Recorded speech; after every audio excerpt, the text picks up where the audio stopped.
sportsbroadcastsolutions.com or search Sports Broadcast Solutions on YouTube. SBS, a broadcasting network for everyone. Sports Broadcast Solutions is a broadcasting network for everyone. At SBS, we offer a professional broadcasting experience for the non-professional athlete. Just like the pros, we offer everything for you. Play-by-play commentary. A no-hitter at Kane County Stadium. 15 strikeouts, 1 walk, 1 error, and that's it. Color commentary, highlight reels, recruiting videos, and much, much more. Unlike our competitors, we zoom in on the action and always have a live scoreboard with a live time code. If you're ready to have your next sporting event feel like CBS Sports, then make sure to call Sports Broadcast Solutions today. Our phone number is 330-957-7653, or you can go online to sportsbroadcastsolutions.com. SBS, a broadcasting network for everyone. Missing your child's sporting event just plain stinks. But you don't have to worry about that anymore, thanks to Sports Broadcast Solutions. SBS is a live broadcasting network, as well as covering your on-demand needs, recruiting videos, highlight reels, and much, much more. We can broadcast live to any website, and we also post as much on-demand content as you need. For more information about SBS, check out our website at sportsbroadcastsolutions.com. Sports Broadcast Solutions, a broadcasting network for everyone. Sports Broadcast Solutions is a broadcasting network for everyone. Let SBS broadcast your sporting event. We have experience and can generate excitement and permanent digital memories for your team. Tonight. That time, finally a goal for the Stampede! We have professional videographers using high-definition modern-day cameras, color analysts, and play-by-play announcers with state-of-the-art, classy graphical scoreboards to keep you updated. Plus, we have commercials to advertise your team, club, or sponsor, and us. Plus, we do pregame and postgame interviews. Hi, everybody, and welcome to the postgame show brought to you by Marion Central Catholic. My name's Kyle Smith, but my name doesn't matter. These young ladies matter. It's senior night as the Hurricanes win a battle down the stretch, 48-46. Hi, I'm Carrie Kramer. I swim 50 breast, 50 free, and 100 back. Whatever your sports broadcast needs, we are at sportsbroadcastsolutions.com. Check us out and become part of the digital sporting world. Sports Broadcast Solutions is a broadcasting network for everyone. Instead of spending hundreds or thousands with all these college recruiting sites, let us put together your college highlight reel. For just a fraction of your potential college scholarship and significantly less than these recruiting services, we got this. In addition, we put together highlight reels for teams, including high school, your club team, or travel team. My teammate gave me a great pass, and I just took it. The other team slashed me, took the opportunity, saw where the goalie was weak, and I just shot it there. Solon, O'Connor, and Marsh back on defense, and Marsh gets a blowout. We got a breakaway at 2-0. A shot, and a goal! So 3-3. The power play was officially over.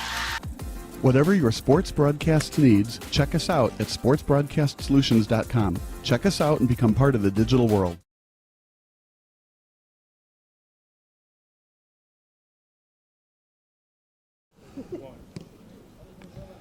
Welcome to the pregame show brought to you by Sports Broadcast Solutions, a broadcasting network for everyone. I'm Kyle Smith, and I, of course, don't matter.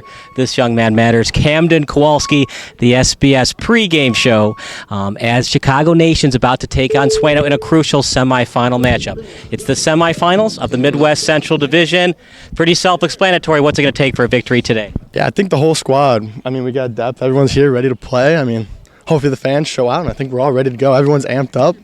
Like I said, it's a semifinal. Don't got to do too much. Everyone's ready. We're ready to go. Single elimination, does it get a little bit of pressure for you a little bit? Yeah, there's always pressure with that, knowing like your season's kind of on the line right now. But like I said, we've been here before. I think we're ready to go. So, what does Sueno do on offense that's a little bit different from the other teams that you played thus far? Honestly, I'm still a little new here, so I don't know too much. But I'm sure they got some guys out there just like we got our dudes. So, like I said, not too much there, but we're ready to go. So that's what matters.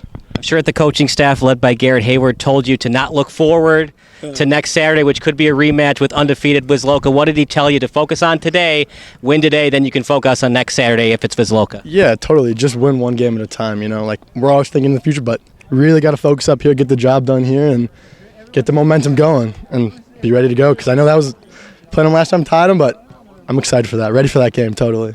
What's it like being part of the Chicago Nation team culture, a team that's been to the national championship before? Yeah, honestly, like I said, I'm a newer player here, but it's been amazing. Like, full arms, everyone's welcoming, everyone's ready to win, everyone's ready to play, and that's what I've really been looking for, especially coming back from college, being here, playing. Like, I need somewhere to compete, and doesn't get much better than this, honestly. It's a hot day tonight. You want to stay hydrated. How tough is it playing soccer in 90 degrees versus 80 degrees or cooler? Yeah, it's tough, especially on the turf. Like, that'll just amplify everything. But like I said, you got to hydrate, got to prepare beforehand, but I think we're all ready to go. So, final thoughts about the match tonight? Ready to win. Ready to win. That's Camden Kowalski. That does it for our pregame show. Play-by-play broadcast coming up next on SBS.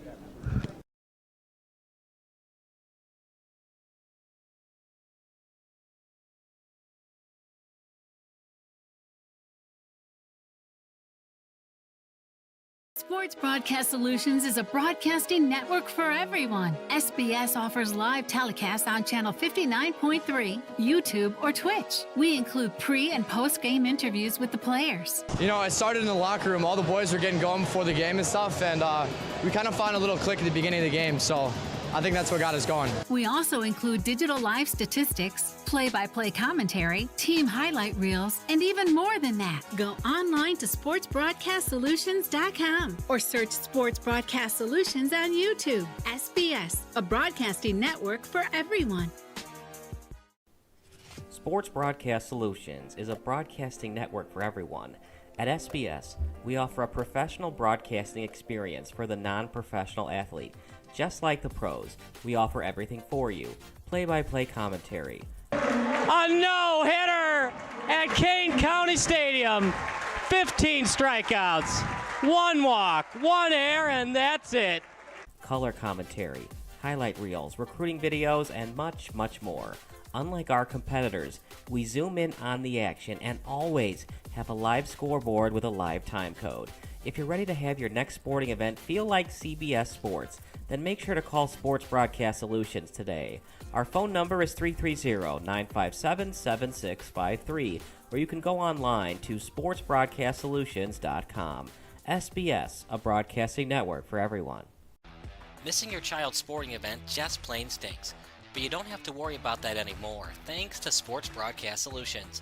SBS is a live broadcasting network, as well as covering your on-demand needs, recruiting videos, highlight reels, and much, much more. We can broadcast live to any website, and we also post as much on-demand content as you need. For more information about SBS, check out our website at sportsbroadcastsolutions.com. Sports Broadcast Solutions, a broadcasting network for everyone. Sports Broadcast Solutions is a broadcasting network for everyone. Let SBS broadcast your sporting event. We have experience and can generate excitement and permanent digital memories for your team. Tonight. That time, finally a goal for the Stampede! We have professional videographers using high-definition modern-day cameras, color analysts, and play-by-play announcers with state-of-the-art, classy graphical scoreboards to keep you updated. Plus, we have commercials to advertise your team, club, or sponsor, and us. Plus, we do pregame and postgame interviews. Hi, everybody, and welcome to the postgame show brought to you by Marion Central Catholic. My name's Kyle Smith, but my name doesn't matter. These young ladies matter. It's senior night as the Hurricanes win a battle down the stretch, 48-46. Hi, I'm Carrie Kramer. I swim 50 breast, 50 free, and 100 back. Whatever your sports broadcast needs, we are at sportsbroadcastsolutions.com. Check us out and become part of the digital sporting world. Sports Broadcast Solutions is a broadcasting network for everyone. Instead of spending hundreds or thousands with all these college recruiting sites, let us put together your college highlight reel. For just a fraction of your potential college scholarship and significantly less than these recruiting services, we got this. In addition, we put together highlight reels for teams, including high school, your club team, or travel team. My teammate gave me a great pass, and I just took it. The other team slashed me, took the opportunity, saw where the goalie was weak, and I just shot it there. Stolen. O'Connor and Marsh back on defense, and Marsh gets a blowout. We got a breakaway at 2-0. A shot, and a goal! So 3-3. The power play was officially over. Whatever your sports broadcast needs, check us out at sportsbroadcastsolutions.com. Check us out and become part of the digital world. Sports Broadcast Solutions is a broadcasting network for everyone. For those of you who would like to broadcast or live stream your event, or maybe make a highlight tape but would like a sponsor to fund the event, SBS has a myriad of ways to advertise your sponsor during our broadcasts. We have commercials. We have on-air reads by the announcers. Albatross Physical Therapy and Wellness specializes in pain-free. We have graphics, and we have watermarks. Finally, Sports Broadcast Solutions can create a commercial for you or your sponsor. Whatever your sports broadcast needs, we are at sportsbroadcastsolutions.com.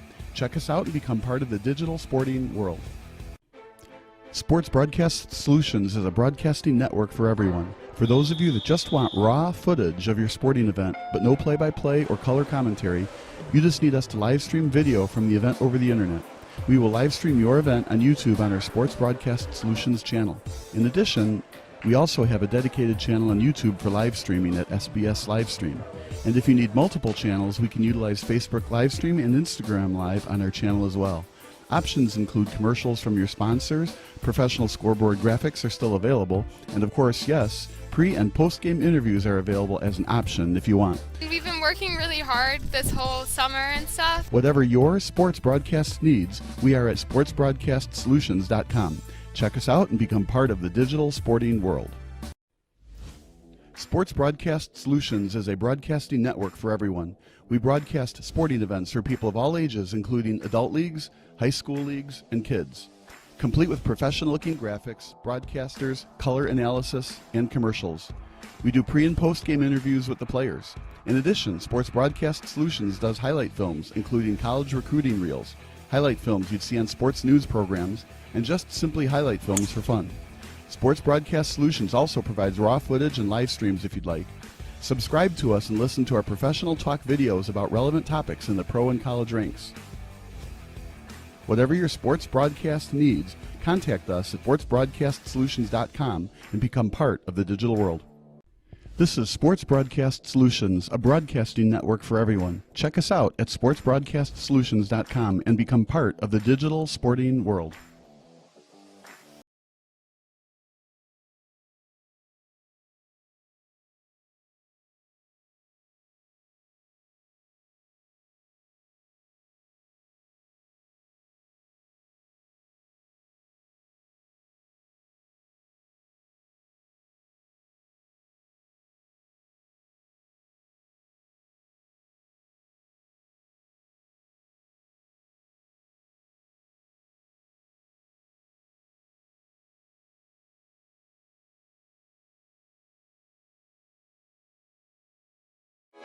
Sports Broadcast Solutions is a broadcasting network for everyone. SBS offers live telecasts on channel 59.3, YouTube, or Twitch. We include pre- and post-game interviews with the players. You know, it started in the locker room. All the boys were getting going before the game and stuff, and we kind of found a little click at the beginning of the game, so I think that's what got us going. We also include digital live statistics, play-by-play commentary, team highlight reels, and even more than that. Go online to sportsbroadcastsolutions.com or search Sports Broadcast Solutions on YouTube. SBS, a broadcasting network for everyone. Sports Broadcast Solutions is a broadcasting network for everyone. At SBS, we offer a professional broadcasting experience for the non-professional athlete. Just like the pros, we offer everything for you.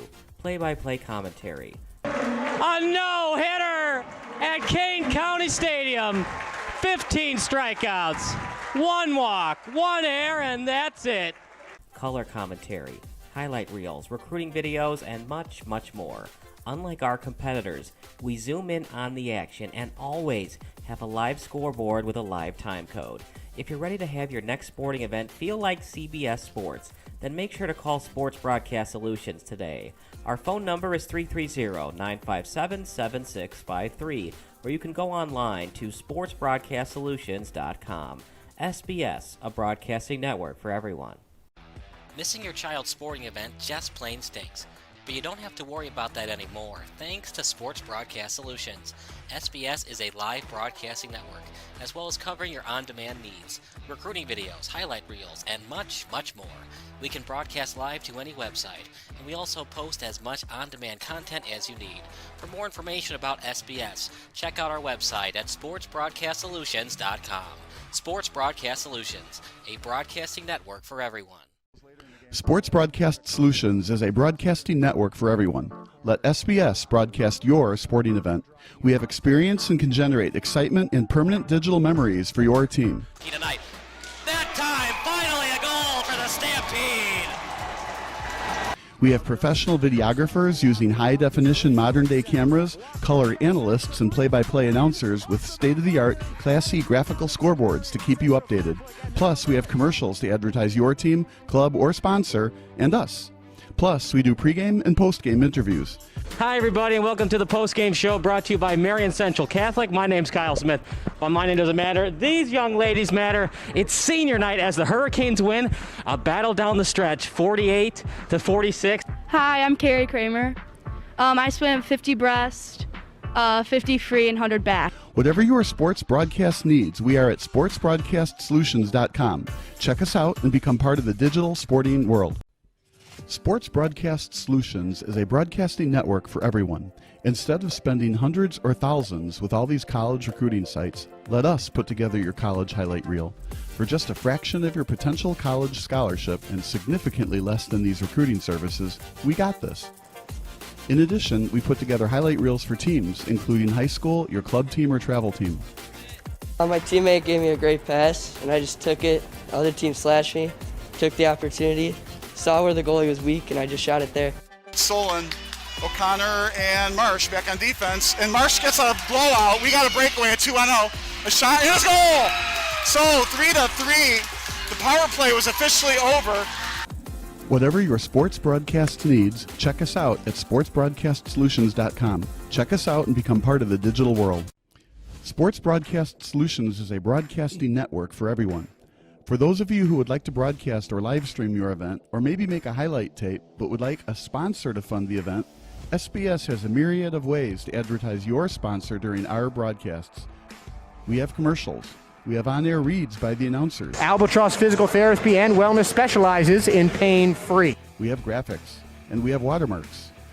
Finally, Sports Broadcast Solutions can create a commercial for you or your sponsor. Whatever your sports broadcast needs, we are at sportsbroadcastsolutions.com.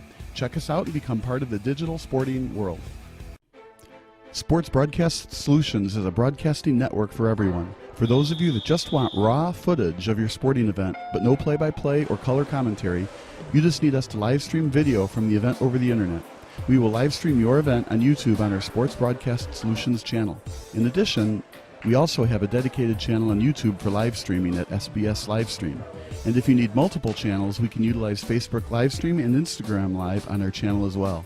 Options include commercials from your sponsors, professional scoreboard graphics are still available, and of course, yes, pre- and post-game interviews are available as an option if you want. We've been working really hard this whole summer and stuff. Whatever your sports broadcast needs, we are at sportsbroadcastsolutions.com. Check us out and become part of the digital sporting world. Sports Broadcast Solutions is a broadcasting network for everyone. We broadcast sporting events for people of all ages, including adult leagues, high school leagues, and kids. Complete with professional-looking graphics, broadcasters, color analysis, and commercials. We do pre- and post-game interviews with the players. In addition, Sports Broadcast Solutions does highlight films, including college recruiting reels, highlight films you'd see on sports news programs, and just simply highlight films for fun. Sports Broadcast Solutions also provides raw footage and live streams if you'd like. Subscribe to us and listen to our professional talk videos about relevant topics in the pro and college ranks. Whatever your sports broadcast needs, contact us at sportsbroadcastsolutions.com and become part of the digital world. This is Sports Broadcast Solutions, a broadcasting network for everyone. Check us out at sportsbroadcastsolutions.com and become part of the digital sporting world.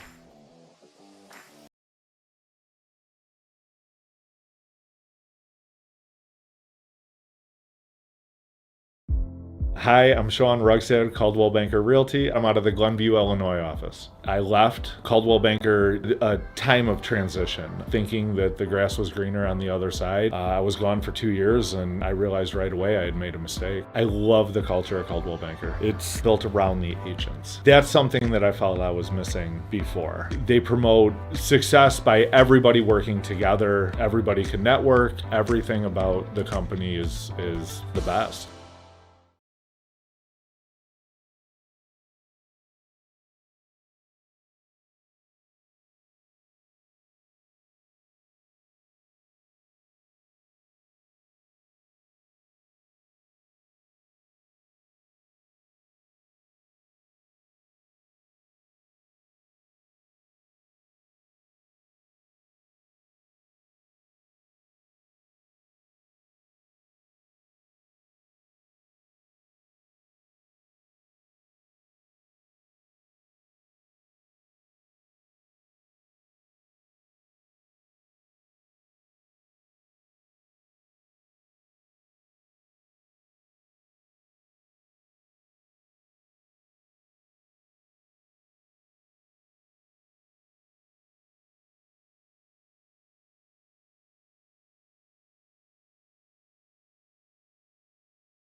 Sports Broadcast Solutions is a broadcasting network for everyone. SBS offers live telecasts on channel 59.3, YouTube, or Twitch. We include pre- and post-game interviews with the players. You know, it started in the locker room. All the boys were getting going before the game and stuff, and we kind of found a little click at the beginning of the game, so I think that's what got us going. We also include digital live statistics, play-by-play commentary, team highlight reels, and even more than that. Go online to sportsbroadcastsolutions.com or search Sports Broadcast Solutions on YouTube. SBS, a broadcasting network for everyone.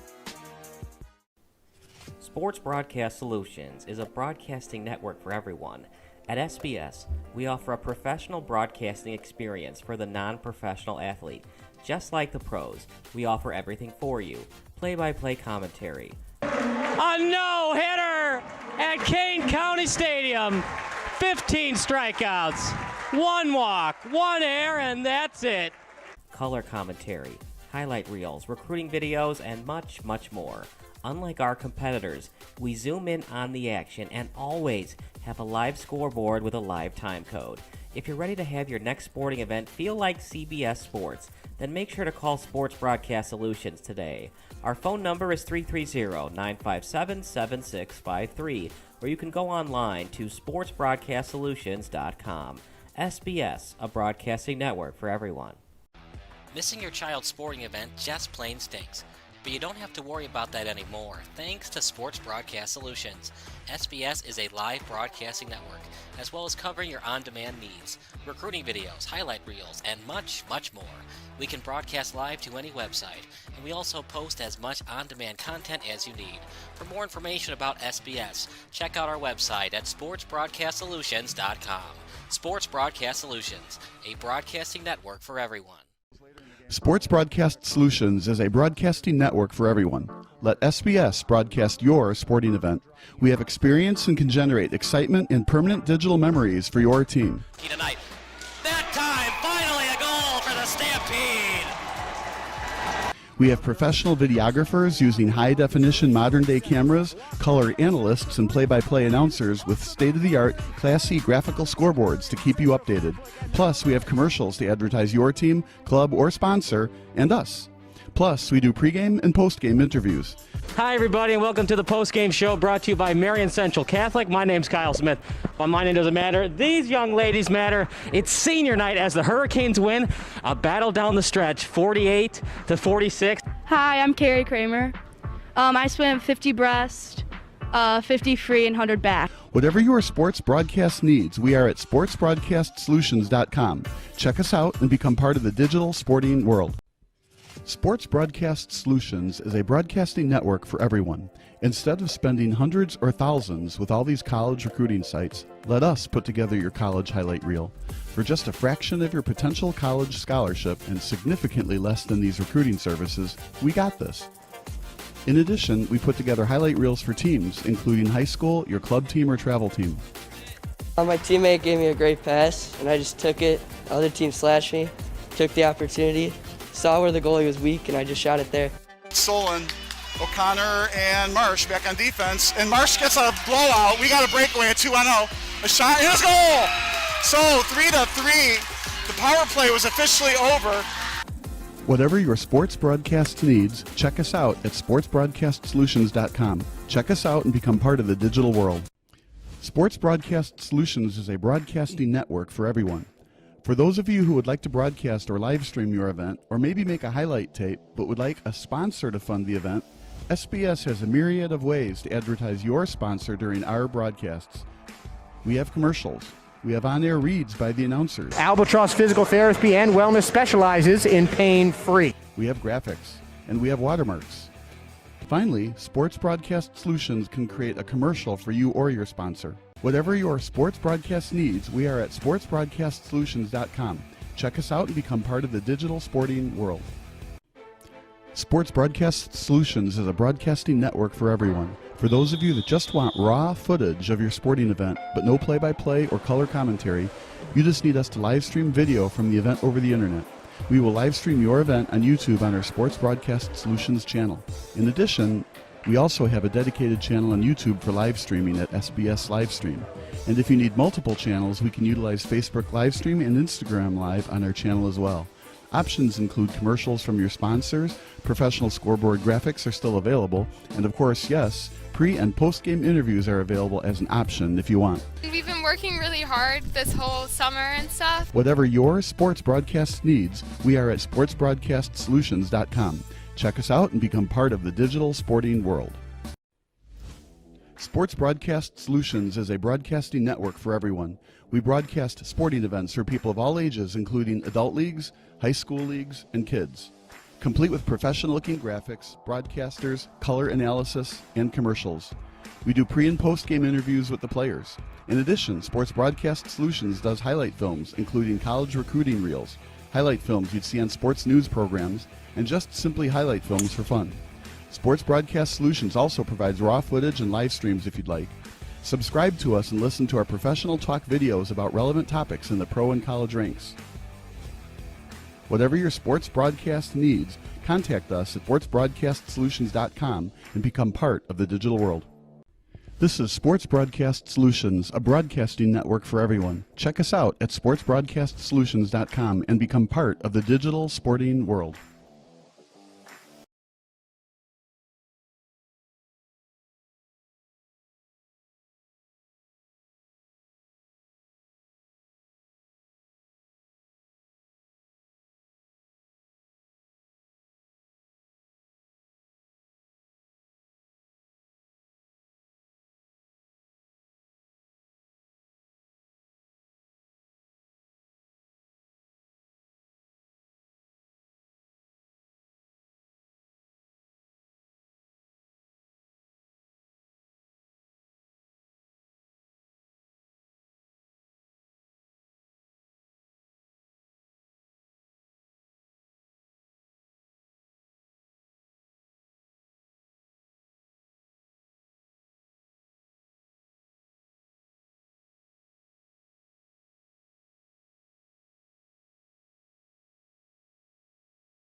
Let's do it now. Hit record. Yes.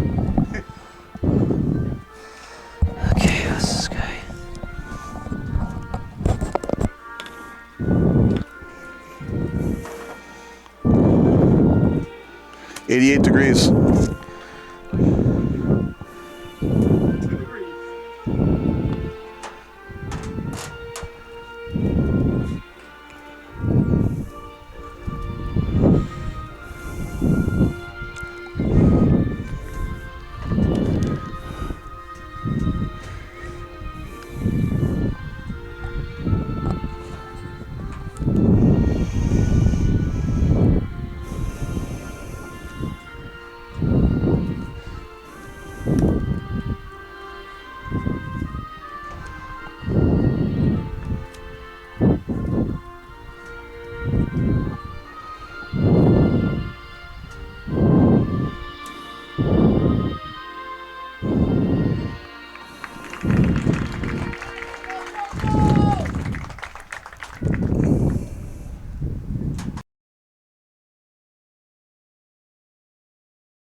Good evening, everybody. Welcome to another production of SBS, a broadcasting network for everyone. I'm Kyle Smith, alongside my good friend and partner, Bob Ilsaway, for another production of SBS. Tonight, partner, it is 6:57 p.m., which means it's about time for some United Premier League soccer action against Chicago Nation FC against Sueno FC. And Sueno FC, partner, 5-4-1. They have their act cut out for them. They're playing the 9-0-1 Chicago Nation FC team. Yeah, and we were here when they had that tie.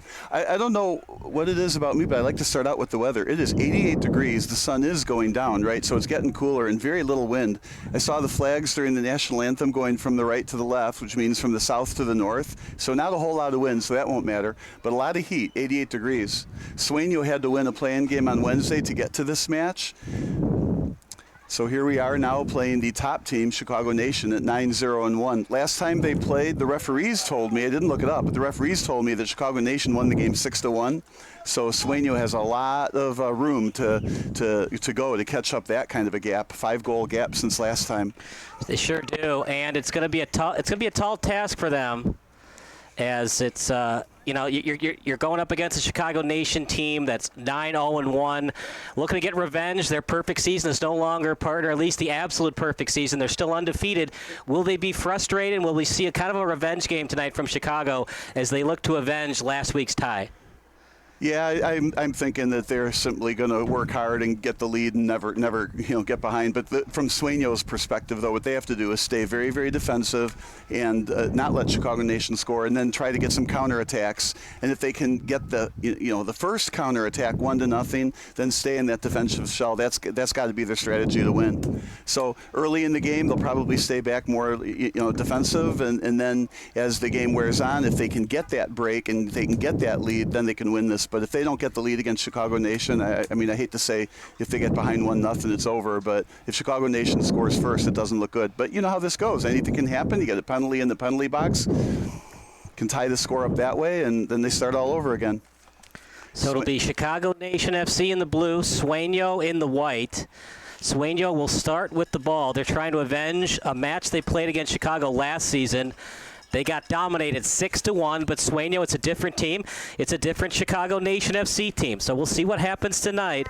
But meanwhile, it'll be Chicago Nation FC against Sueno. Winner advances to next Saturday's Midwest Central Championship game. Then the winner of that goes to the round of 16, something that Chicago's very familiar with. Sueno, it's a new team. They're just hoping to win tonight and advance to the round of 32.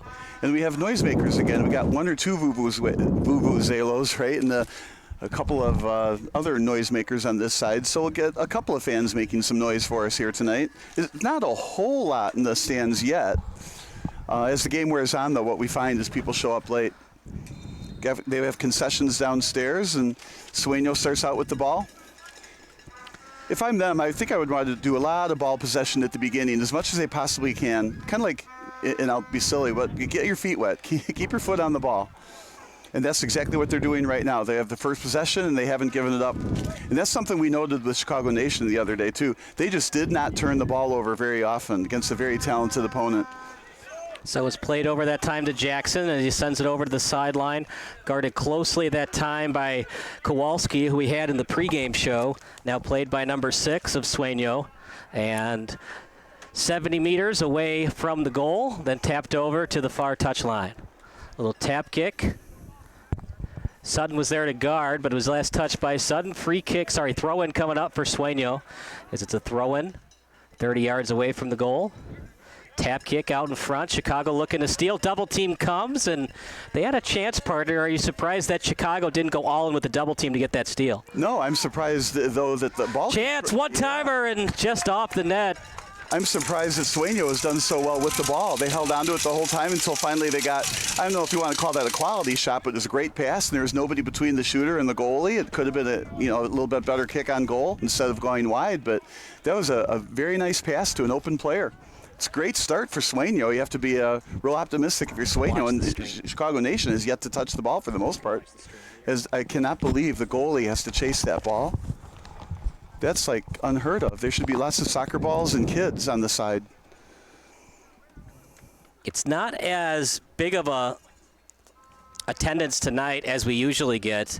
It's a little bit hotter than we've seen in the past, so possibly it was too hot for some of the fans, but they'll straddle in the next 10 or 20 minutes or so. And I'm surprised, partner. Usually a defender helps Debeneghi get that ball. They let their goalkeeper get that one. Yeah, being a volleyball coach, I don't let my setter go chase the ball. She does all the running during the game. I'm saying somebody else get that ball for her, and usually I want somebody off the bench to do it. I get really mad when somebody on the bench doesn't get up and get it, and that should at least be happening here if you're not going to have some kids on the outside and spare soccer balls. I'm just a little bit surprised by that, and here we are in a quarterfinal playoff game. Played over to Shevchenko. Shevchenko gets it as it's played back over to Debeneghi. So that was the first time Chicago Nation has held on to the ball, but notice how they got it back to the goalie and no turnovers. So they're trying to play a turnover-free brand of soccer as well, and that sure worked the other night. A little tap kick, and Debeneghi will play it. Good job by Lebovic telling him where the ball is. And right now, Sueno putting the pressure on Chicago, partner. They had a shot that went wide on the one-timer chance. And now Chicago on the attack. Capitanos will play it. Throw-in awarded for Chicago. Yeah, predictably, Nation went for a send. Sueno's defense was way up, so that doesn't leave a whole lot of midfield for Chicago Nation to play with the ball. Over to Shevchenko. Shevchenko over to his left. Shevchenko, the battle of 11s, and Shevchenko won that one. Tap kick over to Capitanos, looking to keep it in, and does. Great job stopping that ball by Capitanos, and he'll play it back over to Sutton. Dizdarevich fell down, so he couldn't feed it to Dizdarevich. Now over to Sueno as they look to clear. They send it up. Lebovic after it. And look at Debeneghi. Dangerous play. And they're going to say offside against Sueno. From here, I knew it was offside. I was surprised the line judge didn't put the flag up right away, but he had to make sure to see that it was actually indeed going to be touched by a Sueno player, so he had to wait. So I knew the flag was coming. Debeneghi, maybe not as sure, but he made a great play to come out of the goal. And when you come out that far, it is definitely at risk, right? But you've also got defenders sprinting back. If something happens and he does miss it, the defenders have to run it down then. But that was definitely a dangerous play. The Sueno has to be, well, let's see. We've got two, quality shots towards the net. Yeah, quality passes. And just got to know where you are at all times. And maybe that's why Debeneghi cheated up. He knew that it was an offside play. So if it got touched by a Sueno player, it's going to be offsides anyways. If I get it, I get the ball, and then I can do a quick punt up as I send it up past midfield. And, of course, he had to make that decision in like a millisecond, and that's one of the reasons he's one of the best goalies there is here. Very rare does he give up a goal. Only goal he gave up last week was on a penalty kick. But they haven't looked great right now, partner. Like I said, I was wondering if they were going to let that tie last week get to them. And they don't look as good as they looked as they did against Wisloka. Well, it's early yet, but I think this is the other way around. Sueno is just doing a terrific job holding on to the ball, and they haven't turned it over. Here's an attempt at a send, and they got kicked, got defended. But Sueno is doing a great job of holding the ball. Now Chicago Nation finally gets it back, so now they have another possession. Let's see what Chicago Nation does with it. I like this playoff brand of soccer, though, where turnovers, coaches and players are realizing the value. It looked like he had the ball. But it looks like the coaches and the players both realize the value of a possession. Earlier in the season, I feel like a lot of teams are kind of reckless with every possession. They're kind of gambling. Dizdarevich, not a great pass. Sueno steals. Dizdarevich with a push-off. Doesn't matter. They gain meters on the advantage. Left-footed kick. Now over to the near touchline. Malgovas sends it over in front, left-footed kick. Off the crossbar, rebound try. It's a goal! Oh, he's offside. Oh, boy, they're getting as close as possible to scoring, Bob, but they haven't been credited for it yet. I'm not sure how that offside happened. The shot went off the goalie's hand, off the crossbar, back in. The rebound's fair game, but they called offsides. Wow, what a break for Chicago. Yeah, that's a huge break for Chicago. It's exactly what we were talking about. Sueno needed to score first, and then they could go into that defensive shell. But right now, the shell they could go into is one of ball control and defense. Sueno's doing a terrific job. Now, hopefully that woke up Chicago Nation on that. You would hope so. Like I said, Bob, I have not been impressed by Chicago's played thus far, and they almost gave up a goal early on in the match. Headed by Klabjan. Well, they almost gave up more than a goal. I mean, that was almost a goal there. They had those other two quality attacks. Right. So right now, Sueno is ahead 3-0 on, I'll just say, dangerous plays. Throw in. Hi, how are you? Now played. Yeah, we do. We're doing well. Thank you. Okay, we will. Thank you for asking. Over to Shevchenko, and Sueno looking to steal, and then tapped out of bounds by Sueno. Klabjan plays it. Actually, he decides to not play it. Butler says to have Kowalski take it. Kowalski, a new addition to this team. Dangerous throw-in, 3 players around it, but they somehow get it away from trouble. Shot on net by Graffin, and playing as the goalkeeper in Herrera. What a play that time, Bob. What were they able to do so successfully? There were 3 Sueno players around it, and somehow Chicago tapped it out of trouble and got the shot on goal. Well, the scary comment is uh-oh, here we go again. Just took a dive there, back to the goalie, no call, probably a good no call. But on that play, when you're 5-4, they misjudged the header, and the Chicago Nation didn't misjudge the header, Sueno did. So maybe if they misjudge a couple other plays, that results in losses. He hit the ball first, no call. So far, I really like what the referee is doing. Only call the fouls when there is not an advantage or if it takes an advantage away. Some of the fans are like, hey, there's a foul, call it. But if you've got an advantage, let it go. Another send into the corner. As long as the ref's consistent, that's all that matters. At the end line, Kowalski on his left foot. Taps it back over to Shevchenko. His left-footed kick, sends it over in front. Intended target was Graffin, and then played by Herrera. Yeah, there was a defensive play I didn't really like on Sueno there. The Chicago Nation player had the ball just on the outside of the goal box there, and then he gave him kind of a hip check. If that player embellishes it, the little LeBron in him comes out, that could be a penalty kick. Looking for Jackson on the left. Instead, he'll send it up. Intended target that time was Galmoez, and then sent over to the touchline. And that's what Sueno has to fight against the whole game. They have to not make fatal mistakes that cause goals. Stay with nice, consistent passing, continue to connect, and the way they've started is a wonderful start. This is onside, it appears. Shevchenko was onside. Over to his left, tap kick, and offside by Graffin. The shot will not count as he was offside on the shot attempt. That's one thing about playing soccer on a football field. You have the yard markers, and you've got long lines. So it's easier from here to tell if he's offside or not down by either one of the goal ends. Now, of course, we're in the middle. We can see what happens in the middle.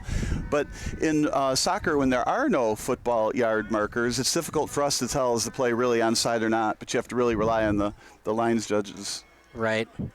And what's good about the yard line markers is the coaching staff can look where Sueno is on defense, and he can tell the forwards, hey, stay away from the 10-yard line because you're offside because the defender's at the 12. Stay at the 15. And so you have these actual yard markers where the forwards and midfielders can know where to be at all times. Yeah, here's another onside send. And all these sends are happening because Sueno is definitely pushing up on defense. Centered.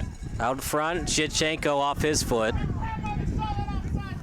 Another offside against Chicago. Yeah, Capitanos was called for it. Yeah, again, that's less about Chicago Nation and more about Sueno's defense that are staying very disciplined and very forward. That's I think it's a riskier defense, but it does cause good teams havoc. Well, they know they got to score goals tonight, Parker. It's asking a lot of your goalkeeper to win tonight 1-0. dangerous slide tackle, but he got the ball first. It's turned out to be safe. Right. Looks like a corner kick, first corner of the game. So if you're Capitanos in that situation, Bob, if you feel a tug at the leg, do you play through it or try to fall down and see if you get the call? Yeah, in that quick nanosecond, you have to make the decision. You see if you can continue to go forward with making the play, and then you decide that, well, if that's going to ruin the play, fall down and see if the ref calls it. It's like that, that analogy to hockey. When you feel a tug at the shin, do you fall down and see if the tripping call is called in hockey? Yeah, I think you always try to make the play that might result in the goal. That was touched by Herrera, so no handball. Well, the hand that you saw hit it was the goalie's hand. Right, that's what I said, yeah. Yeah.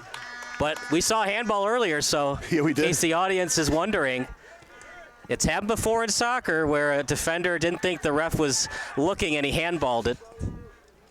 Well, they do that on a play off a corner. That's a red card, immediate ejection, all that mess. I mean, you can't use your hands if you're a defender on that kind of a shot. My daughter did that one time in a soccer game, and they missed the penalty kick. They went into overtime, but of course they were playing the players short. The problem wasn't that as much as they kick you out for the next game, too. It was a very smart defensive play when you're the last resort and the ball's going over your head. The only way you can stop it is with your hand, and you can preserve your lead. But then you miss the next game, too. Hailed as a hero, but just sit on the bench a lot. Did I ever tell you the story when I was 10 and I dropped the gloves in a hockey game? In 10 years old? Yeah. You've been watching too much professional hockey then. Correct. I thought it was only a 5-minute penalty, but in youth hockey they told me it was going to be a game misconduct. But I was only 10, so they only gave me the 5-minute minor. You should have told them it was an accident. I didn't mean it.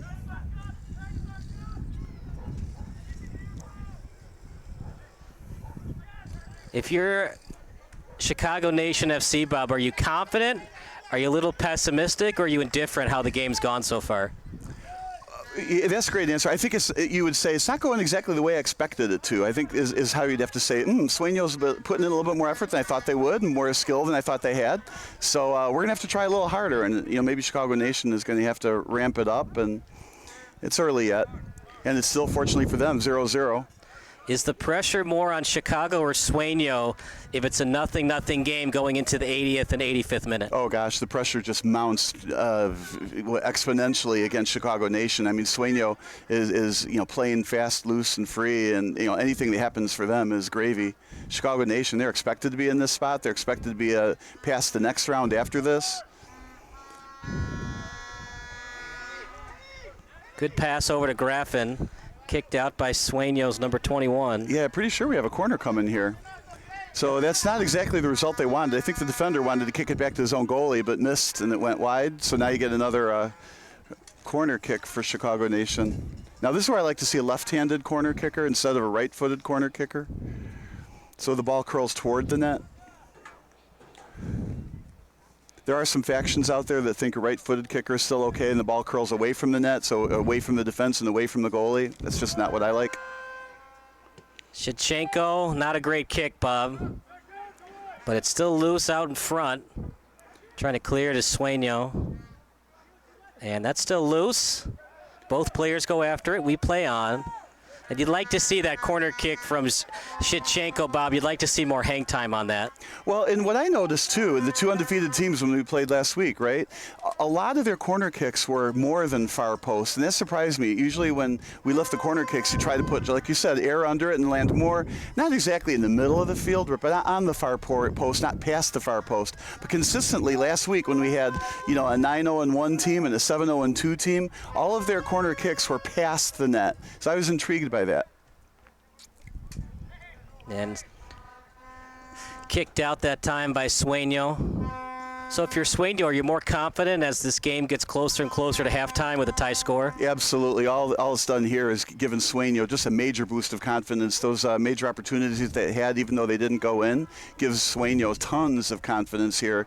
And it's like I said earlier, as long as they don't create some kind of a fatal error, like on one of those sends where the defense falls asleep or it doesn't stay disciplined and doesn't stay straight across, any play that causes a fatal goal, a penalty, a handball in the penalty box, anything, that's what Sueno has to ensure does not happen. Here comes Sueno again. Lead pass. Good through ball. 20 yards away from the net. Sueno didn't have numbers on that play, but they turned it into a one-on-one on that really nice pass just to the left side. and kept possession of the ball. And Look a good at give and go that here. pass. He's got space in front. Sutton goes at the legs. Now, did he get ball first or the legs? The ref that time, Bob, the ref says he got the ball first. And that's what the ref was pointing at. And had it been a penalty, boy, it was that in the corner of the penalty box. I'm glad, again, there was no call whether he got the legs or the ball. It's just too far away to call a penalty shot on a play like that. Right, even but if if it is a penalty, it's a penalty. Well, that's, yeah, I think we're talking soccer, though. I think you've got to really... It's got to be blatant to call the PK in the box. I don't want to give a penalty kick in a playoff game on a play that's out by the edge like that. Right. And whatever the ref saw first is the call. If he saw ball first before leg, it's allowed. If he sees leg first, even if it's inverted, then yes, it's a PK. Unless, of course, it's the corner of the edge of that goal box, then don't call it. True, because the problem is if you call a PK there, Bob, you have to call it the rest of the game. Anything close, you have to be consistent with. Yeah, I don't want this game won on penalty kicks. I want the best team to actually win. But that's me. That's true, Bob, because if Sueno gets a PK, soccer is one of those sports. It could be a 1-0 final. So if you give up the PK, Sueno plays excellent defense. They advance to the Midwest Central Championship match. And they're showing that they've got ball control skills that I wasn't as confident that they would have. There was a push inside the box. Yeah, and Sueno's arguing, look, you didn't call that one, but you're going to call that one? Yeah, again, a good no call to make, but definitely a push. But nobody said soccer is not a contact sport. Right. Just got to be consistent with it, that's all. Now you look at the Sueno. Oh, sorry. There. You look at, again, the Sueno defense, and they're very disciplined. They're very straight across, all four defenders. There was a send, though. Chance for Graffin's shot. That's Rebound, try it, a goal! And that's the fatal error Sueno just couldn't make. Graffin, the newbie, scores, and Chicago takes the first lead of the match.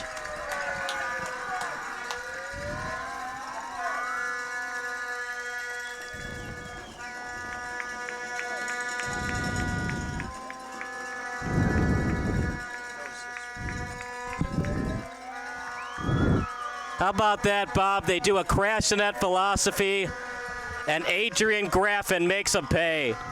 Well, and that's that defensive philosophy Sueno has. The defense was perfectly across four players, and Chicago Nation still got the ball in there and broke it down and got the goal. That might be all Chicago Nation needs. We'll see. But neither team is going to go into a defensive shell at this point in time. Certainly not Chicago Nation.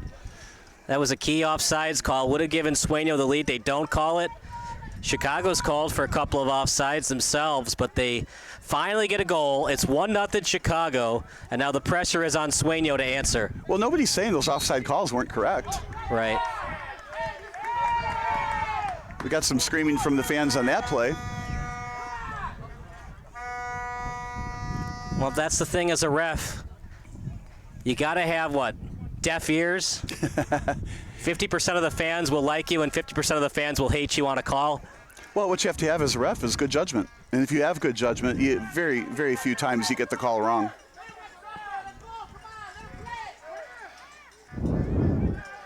Graffin goes after it, as does Dizdarevich. Graffin was pushed by 20.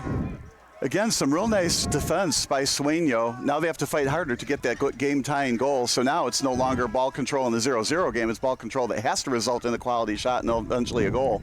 And certainly can't fall behind 2-0. There's a missed slide tackle on the edge. Header try.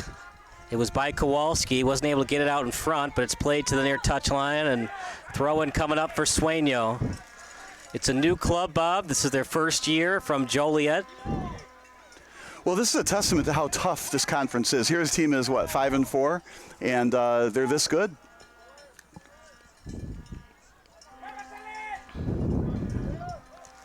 A little tap pass over to 21.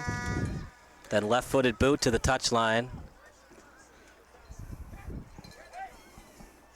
That send was from a bit of a distance. I'd like to see a send from, or a, centering pass, crossing, whatever you want to call it, from a lot closer in. They really didn't have the numbers in the box on that play. Good clear. 35 yards away from the goal. Sueno steals. Tap kick to the near touchline. And then right-footed boot. Past midfield. Keeping possession is Sueno. If Sueno wins, they'd play the winner of Vizloka against Goshen. Not sure about that play, partner. What did you see there? To me, that's just a turnover. I mean, it's a nice lazy kick right to the goalie. Why do that? And again, that's the, we got to treat every possession like gold, especially in the playoff game, and especially in the playoff game where you're down a goal. So to me, that was a turnover. I guess he was thinking his forward was going to cheat in towards the net and maybe get a header on net. But well, and that's the part we don't see. I mean, we don't know that there wasn't a wink and a nod from his forward on that pass. That looked like it went off his hand. Yeah, there you go. Really not off his hand, but high enough off the bicep that it's a legitimate call to make. And it didn't help that he did kind of a forearm shiver with the ball. If it had just gone off his bicep with the official missed it, maybe. But when the forearm shiver went downwards like that, easy call for the ref.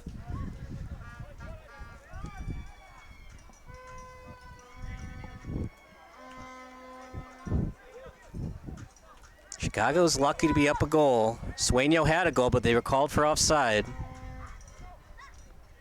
Yeah, what I really like about these broadcasts, too, is you can play it back on YouTube and you can watch to see exactly how that offside happened. That's not a good kick either.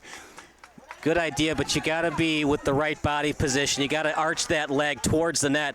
It's obvious when you saw the ball coming towards his leg, it was going to go wide the entire time. Yeah, just not sure I liked the shot. They had, again, some ball possession out in front, just maybe perhaps a little bit more patience. On the other hand, nobody's going to like it if a shot never happened and they lost the ball. Right. And again, the goalie has to go and chase that down. Are you shocked by that, Bob? Because I am. I'd love to see my defenders, especially on a hot night like this, help out my goalkeeper and get the ball for him. Yeah, it's just opposite my intuition. My intuition would be let the defender get it, but then maybe because the defender does all the running, the goalie doesn't have to. I get it. But in the meantime, the clock is running. I'm starting to think if you're Sueno, you're down a goal and the clock is running, maybe you got to find somebody in the stands with a young kid. So yeah, you go cover that side of the net. But a lot of clock time came off of that. Now they'll probably make up for it at the end of the half.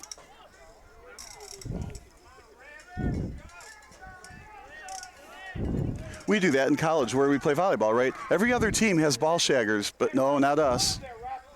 Good thing about volleyball, it's indoors, so there's only so many places the ball can go. Yeah, I can't go that far. But outdoor sport, the ball can, go forever. I used to hate that when I played soccer young. You get the ball near the sideline, the other team, their only goal is to blast it into the next zip code, stalling the game. It's like when you lose your keys in the house. You're like, wait a minute, I just had these keys 5 minutes ago. They didn't just walk up and leave. There's only so many places I can find them. And Kowalski called for a foul. Nope, they're going to say he just kicked it out.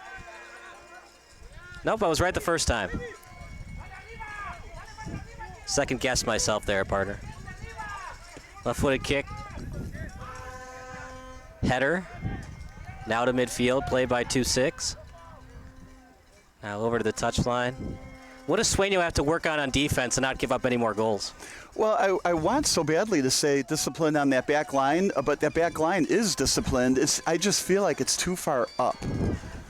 But on that goal that was scored, I didn't think it was too far up then. It was just a good play by Chicago Nation that they isolated it one-on-one, and the ball just came back to the wrong spot, the wrong shooter on the wrong foot, and it was an easy goal. Sometimes you just get unfortunate bad luck. But there's really nothing wrong with Sueno's defense, but they are disciplined and they are forward. Touch kick over to 6.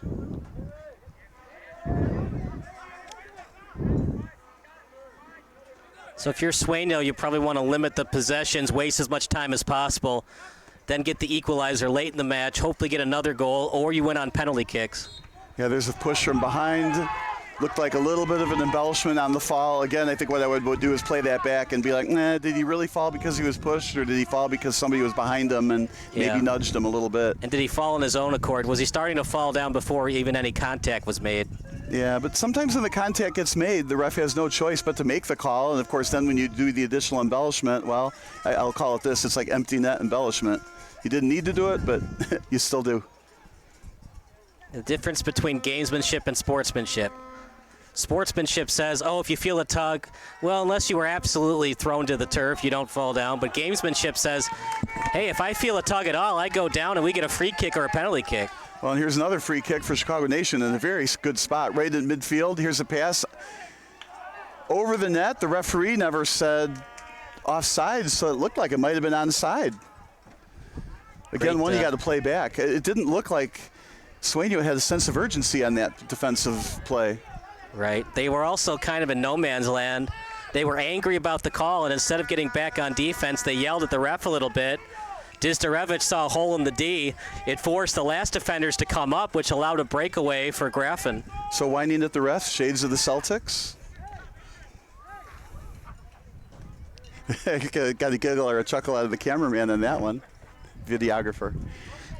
Remember, it's never the player's fault. It's always the ref's fault, right, that we lost the game.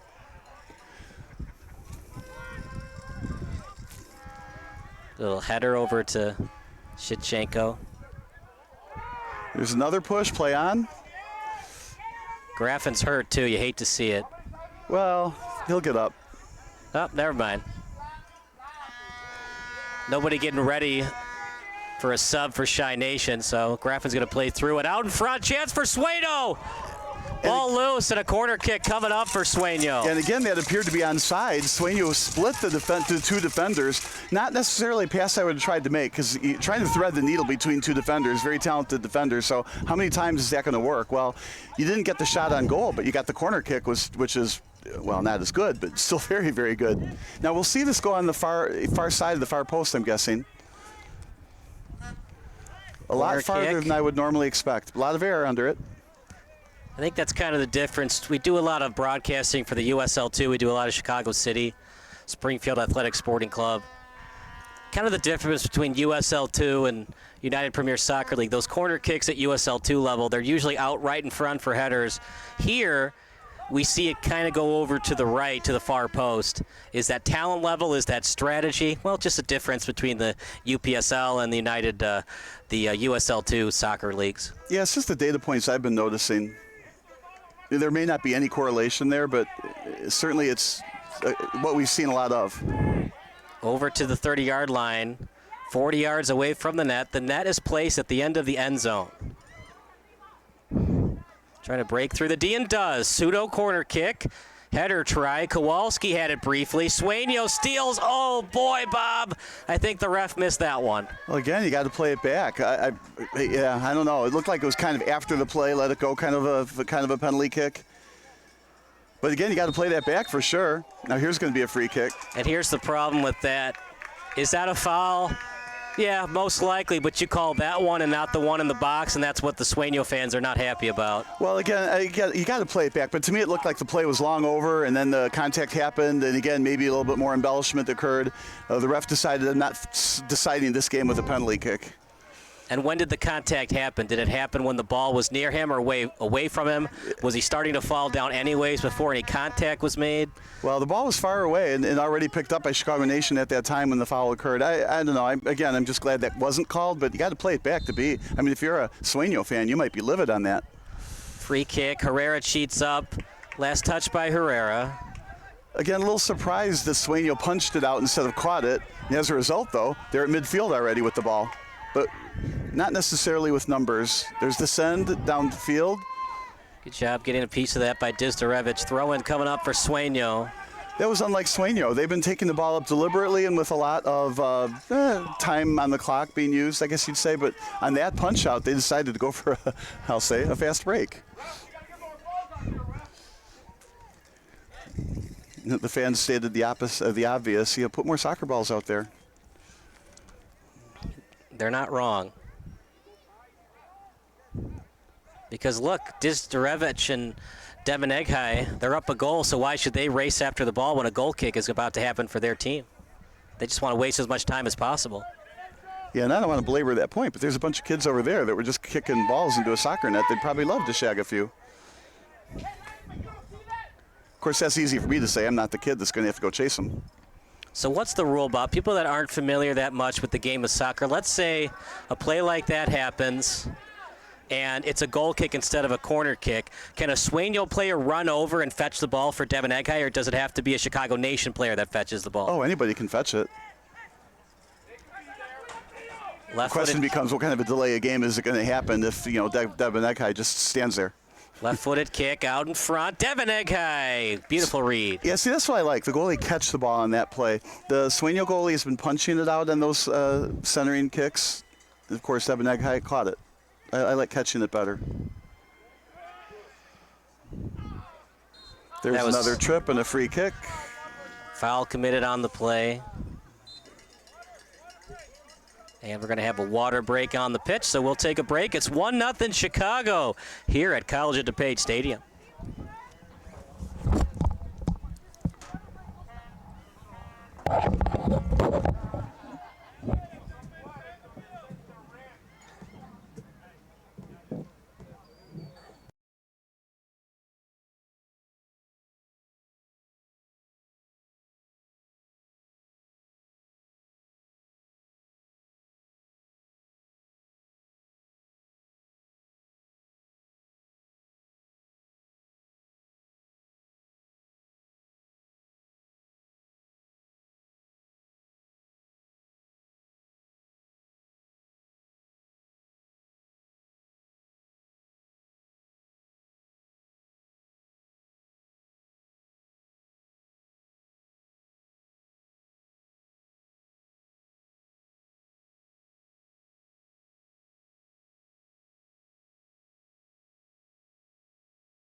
Back to the action at beautiful College of DuPage Stadium. Kyle Smith alongside Bob Bilsaway.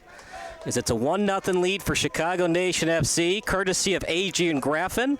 And partner Graffin almost scored again off a tap kick. Sueno was lucky to not be trailing 2-0. Well, that's what they have to defend against, right? You go down 2-0, it's almost over, not quite, but as the game progresses, 2-0 is going to be pretty insurmountable, especially against Chicago Nation. But right now, I'm not saying Sueno even has to change a whole lot. They started out with a lot of ball control, which was good. I didn't expect that. I expected Chicago Nation to have a lot more ball control at the beginning and Sueno on defense more. But Sueno's proven to be, they're able to steal the ball from Chicago Nation at least enough times. Their defense is playing well, even though it's a 1-0 game. They've probably got a bad break on a bad bounce that just happened to go to the wrong place, and then the wrong place being the back of the net ultimately. Right. So Sueno doesn't have to change a strategy here. It's just got to play it out, be patient, and hopefully you get that equalizer. But here again, it was well played to get the ball back, but then gave it away. But again, Sueno is proving that they can play defense, they can get the ball back. Certainly, no doubt, better than last time they played each other. The question then was how many people are missing from Sueno. Right. And the intensity's up right now because it's single elimination, win or go home. So maybe Sueno wasn't playing with a lot of intensity that match. They're definitely playing like their season's on the line because guess what? It is. Chance for Sueno, cleared by Chicago. Long kick. Don't like that kick, partner. I don't like that kick one bit. Well, the difference on that, he was straight on, and he only missed the net by 2 or 3 feet. So, I mean, at least it was a good attempt at that shot. And if he does hit the corner, it will be a goal. Whereas some of the other shots, when they're taking them from a distance like that, they just didn't have their body behind the ball. And obviously, as a result, went way too wide. This only missed the net by a couple of feet. And, of course, you can't hit it right at the goalie. That won't work. But at the end of the day, just like you said, didn't like it, and it is a turnover. Stolen away. They got the ball back, though. Played to the touchline and out of play. Yeah, it went out of play. I didn't think the whole ball went out of play, but again, we got the wrong angle to tell if the whole ball went out of play or not. Certainly the line judge is right there, made the call. Chicago's ball out of bounds. It's committed by Horta, who had a chance earlier in the match to score. Throw-in. High arching ball. Graffin, good job avoiding the handball. He was called for one earlier in the match. Chicago trying to steal. Good job by Sueno playing it on the near touchline, and foul committed by Shevchenko. That is what they are calling. But again, Sueno did a great job. That's one of those, 50-50s we talk about, and Sueno won that 50-50 with a free kick, no less. Do you think Goshen has any chance? They're playing Wisloka tonight in the other semifinal game. My opinion, Wisloka will win, let's just say 3-0. Yeah, I wasn't impressed when I saw Goshen earlier in the season. Well, yeah, all the teams are good in this division. Yeah. In soccer, it's hard to be good. It's hard to win. That's why there's so many draws in a soccer season.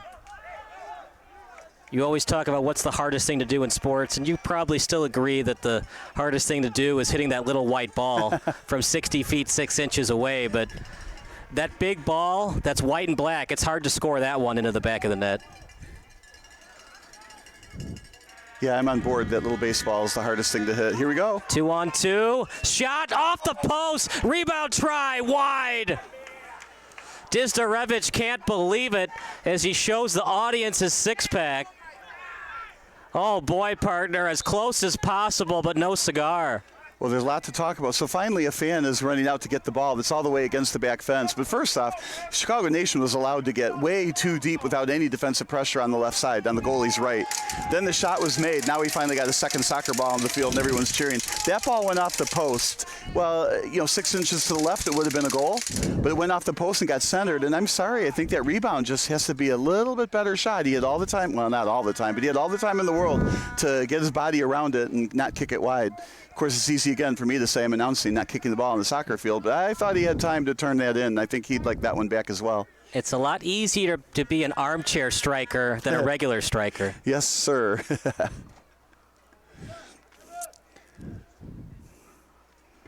Good goal kick that time by Herrera. Well, it was a better goal kick because he didn't have to shag that ball. Yeah. That's heads up by Sueno because, like I said, partner, as this game gets later on in the match, Chicago's going to do whatever it takes to waste time and get that 1-0 win. So Sueno's going to have a lot of ball shaggers to make sure Chicago doesn't waste time.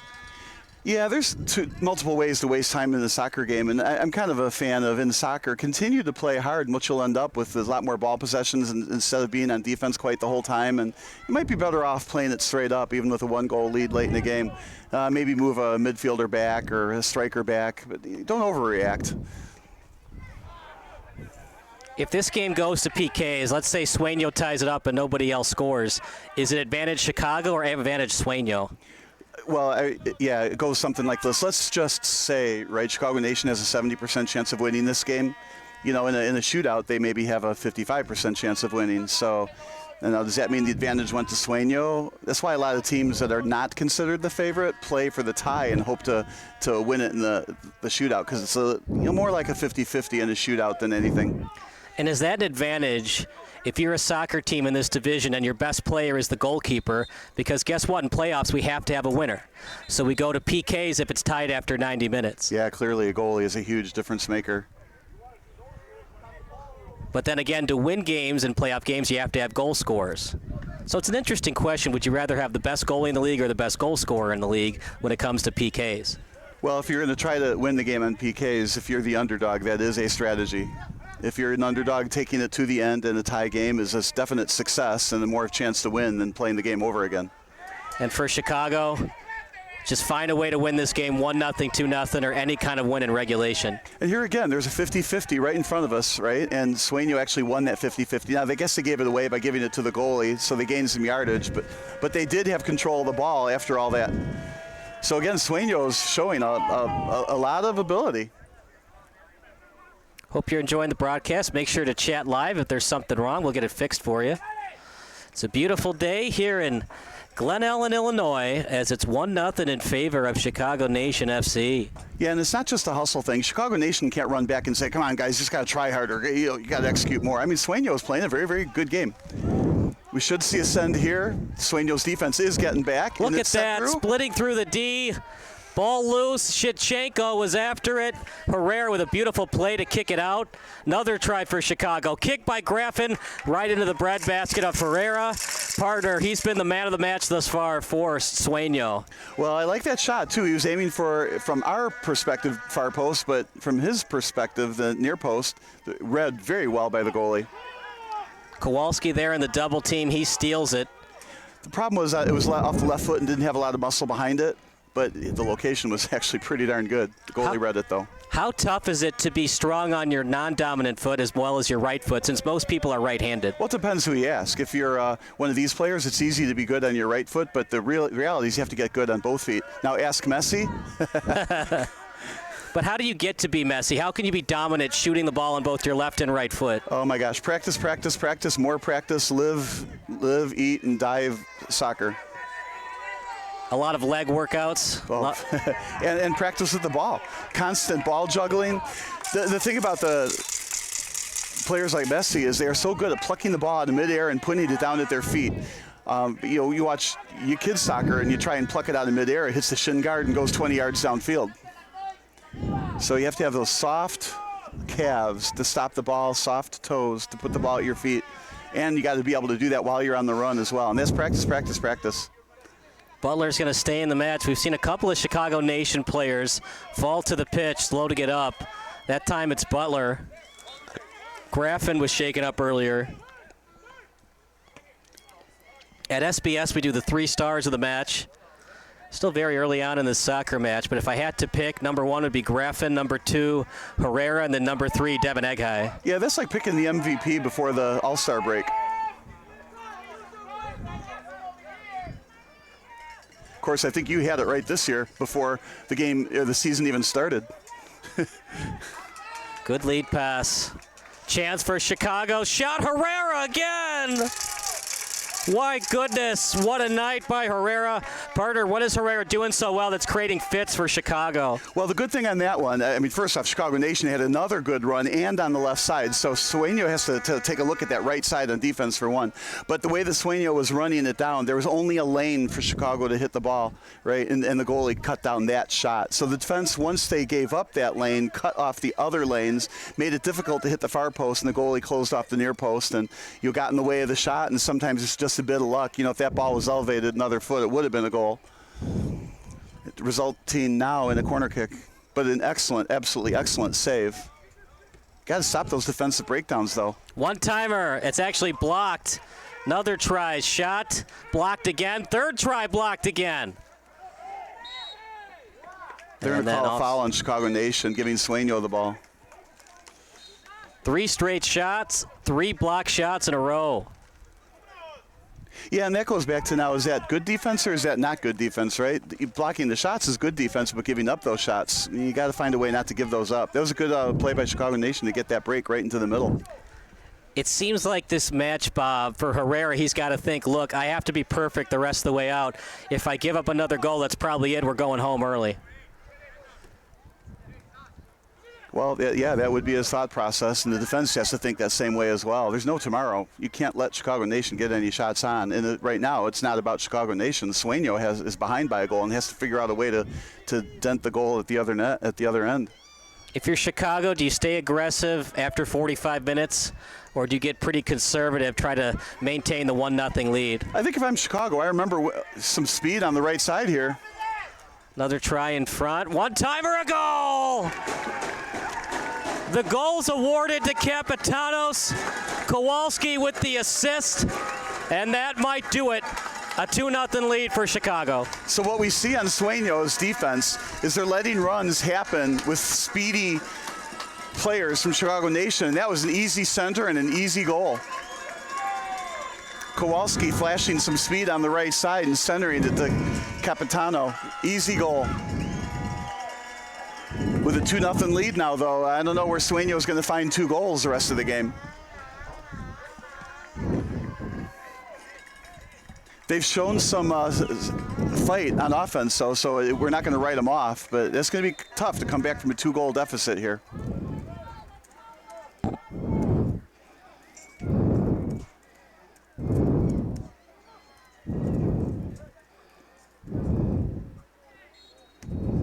There's kind of a lame trip, but it's going to result in a free kick from midfield.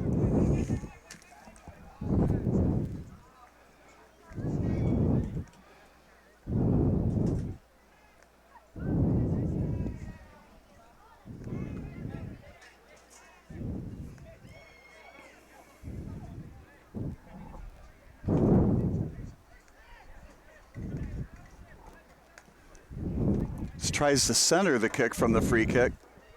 Chicago Nation winds up with the ball. And an immediate send to the far side. Intended target that time was Capitanos. As Capitanos in no rush with his team up 2-0.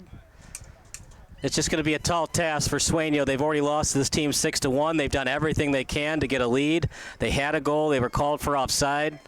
And then Chicago, they're just showing why they're the #1 seed in the Midwest Central. And the top teams overall in the UPSL, if Chicago keeps winning, all of their quarterfinal, round of 16, round of 32 matches will be here at COD Stadium. It's a great place to play. It's a wonderful stadium. Nice AstroTurf, nice turf field here. And that's just how good Chicago is. So many points, goal differential's fantastic.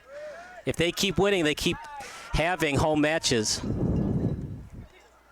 And for Sueno, well, they looked good against Isthmus, but that was a 4-5 game. This is the #1 seed in the Central Division.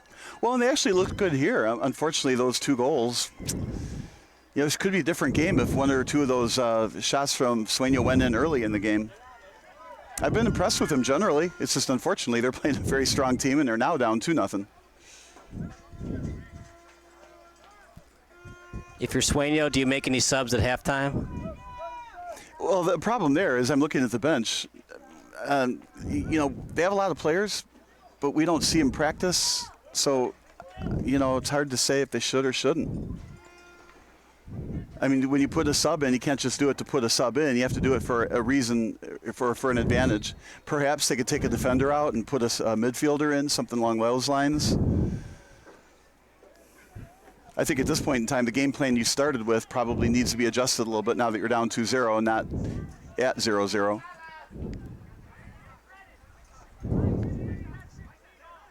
Now this is a free kick you do like.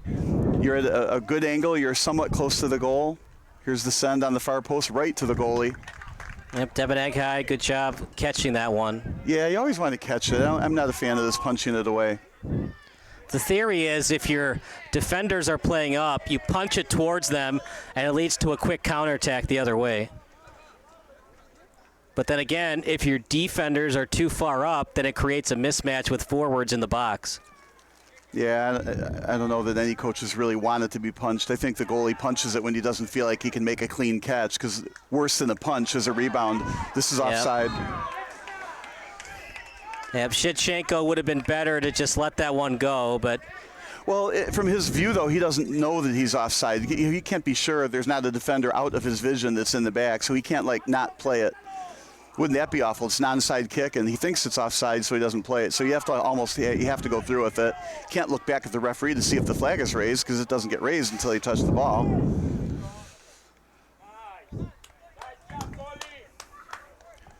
Nice effort to keep the ball in play. Yeah, Devin Egghai, there's a reason why he has the league lead in shutouts this season.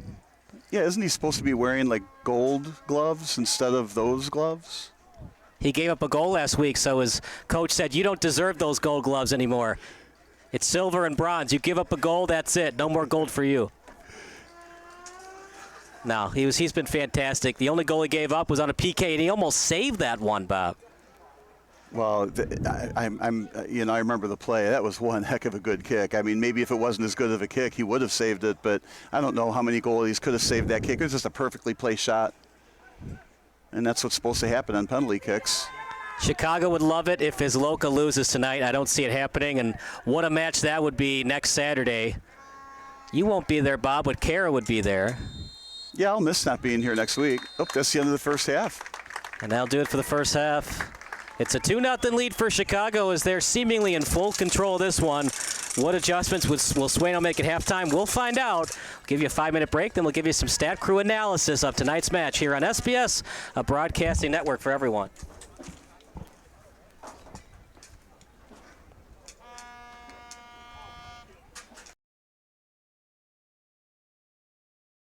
Illinois' top-ranked orthopedic and spine practice, Midwest Orthopedics at Rush, is now in Joliet. See a world-class specialist close to home. To be your best, see the best.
Sports Broadcast Solutions is a broadcasting network for everyone. SBS offers live telecasts on channel 59.3, YouTube, or Twitch. We include pre- and post-game interviews with the players. You know, I started in the locker room. All the boys were getting going before the game and stuff, and we kind of found a little click at the beginning of the game, so I think that's what got us going. We also include digital live statistics, play-by-play commentary, team highlight reels, and even more than that. Go online to sportsbroadcastsolutions.com or search Sports Broadcast Solutions on YouTube. SBS, a broadcasting network for everyone. Sports Broadcast Solutions is a broadcasting network for everyone. At SBS, we offer a professional broadcasting experience for the non-professional athlete. Just like the pros, we offer everything for you. Play-by-play commentary. A no-hitter at Kane County Stadium. 15 strikeouts, 1 walk, 1 error, and that's it. Color commentary, highlight reels, recruiting videos, and much, much more. Unlike our competitors, we zoom in on the action and always have a live scoreboard with a live time code. If you're ready to have your next sporting event feel like CBS Sports, then make sure to call Sports Broadcast Solutions today. Our phone number is 330-957-7653, or you can go online to sportsbroadcastsolutions.com. SBS, a broadcasting network for everyone. Missing your child's sporting event just plain stinks. But you don't have to worry about that anymore, thanks to Sports Broadcast Solutions.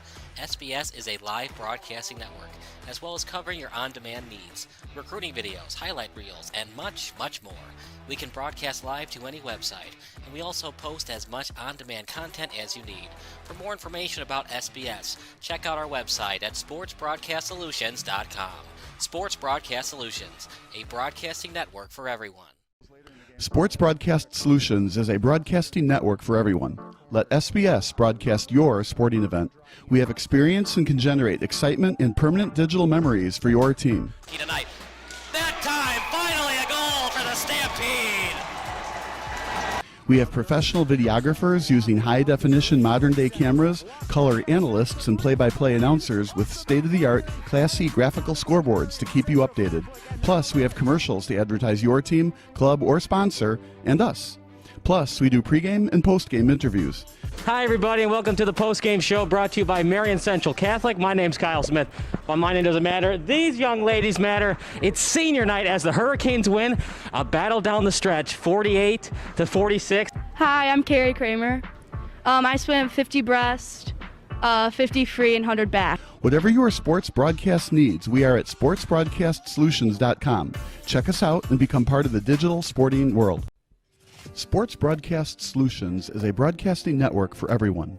Instead of spending hundreds or thousands with all these college recruiting sites, let us put together your college highlight reel. For just a fraction of your potential college scholarship and significantly less than these recruiting services, we got this. In addition, we put together highlight reels for teams, including high school, your club team, or travel team. My teammate gave me a great pass, and I just took it. The other team slashed me, took the opportunity, saw where the goalie was weak, and I just shot it there. Solon, O'Connor, and Marsh back on defense. And Marsh gets a blowout. We got a breakaway at 2-0. A shot, and a goal! So 3-3. The power play was officially over.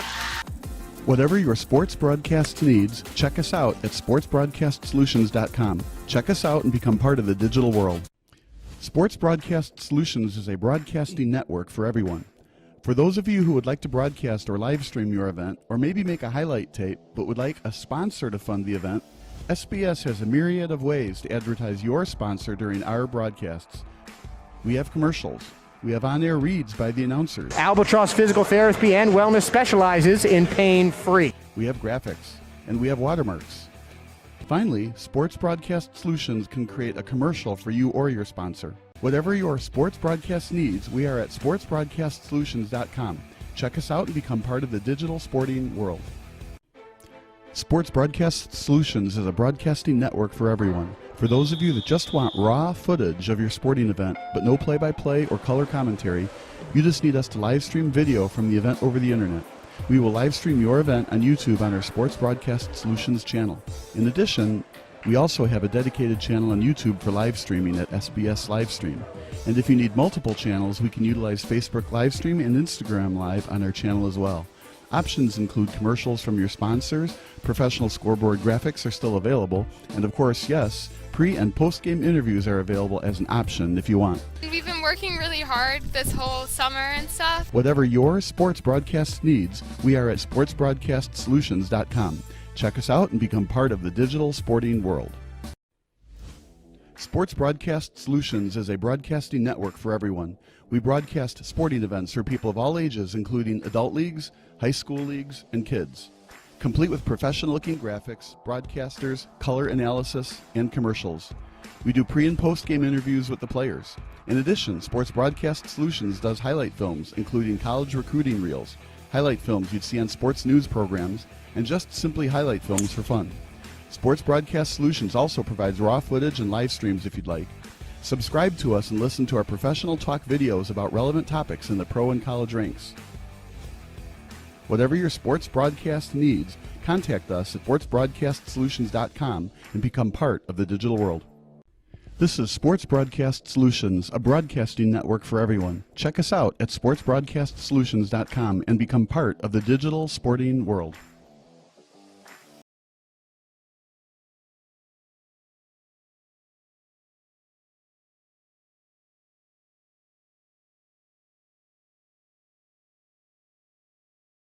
Illinois' top-ranked orthopedic and spine practice, Midwest Orthopedics at Rush, is now in Joliet. See a world-class specialist close to home.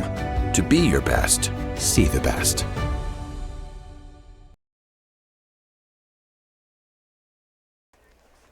Second half about to start. Kyle Smith alongside Bob Vilsaway. Bob, here are the stats brought to you by SBS, the broadcasting network for everybody. 12 shots for Chicago, 6 on goal. Each team committed 3 fouls, 3 corners for Chicago, 2 for Sueno. Chicago offside 3 times, Sueno with 2 offsides, and it's pretty even. The problem is the shots are hurting Sueno right now, Bob. 12 to just 4 for Sueno. It would be interesting to predict what the stats are before we see them at halftime and see if we can get close to what the actuals were. So, but I think you could have guessed there was a lot more shots for Chicago than Sueno, though. It's a really good shot on goal percentage for Chicago. A lot of the games we do at the USL2, that stands for the United States League, United Soccer League, a lot of times we see less than 50%. Tonight it's a perfect 50% shot on goal percentage. And if you discount those 3 block shots, great job by Sueno getting in front, taking one for the team, it would be 9-6.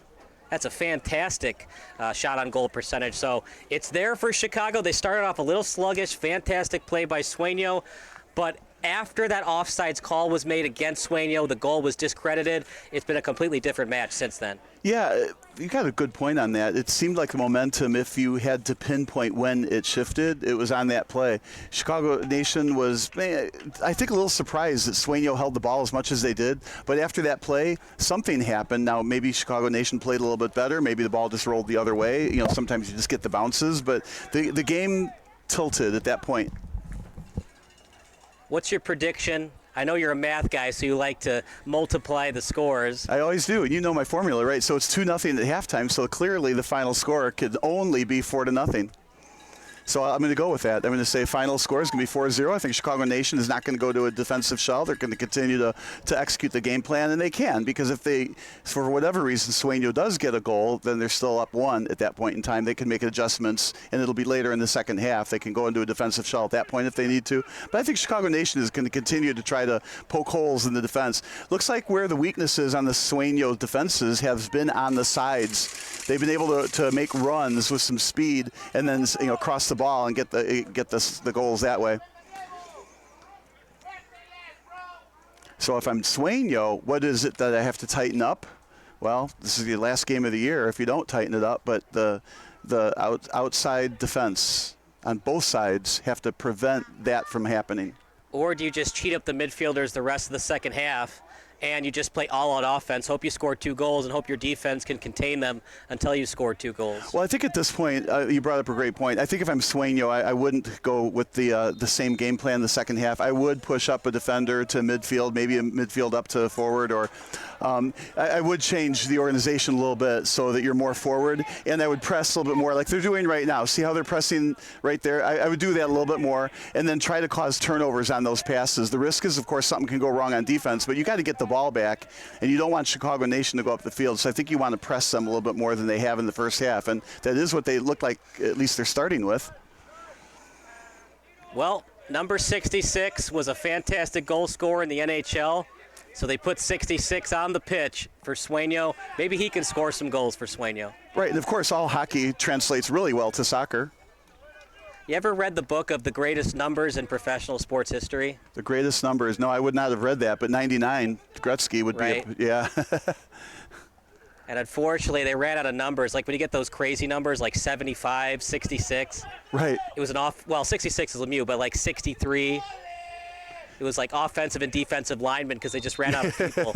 Right. That would be interesting to see if you had a list of 1 to 100, who's the best player with that number in every sport. So 23, probably Jordan. Keep going. Who's 24? Bryant. Keep going. Who's 25? Do you think we could ever get to a sport where we allow crazy numbers like the square root of 2, infinity, negative I? I'm going to say I won't be on the planet when that happens, but I kind of like the idea. But that's probably because I'm one of those math guys. Imagine one of those square root of 4 on the jersey. Pi r squared. Yeah, maybe they'll do that in 100 years when all the Boston Celtics regular numbers have been retired. It'd be interesting. I mean, we have so many 1 through 99s have the square root of 2. There's 66. It's clean, no call, and it's blocked. Yeah, he ran right through the defense on that play, but really never lost control of the ball. Ran right through Sutton. Well, when have you ever seen that? Anybody run right through Sutton?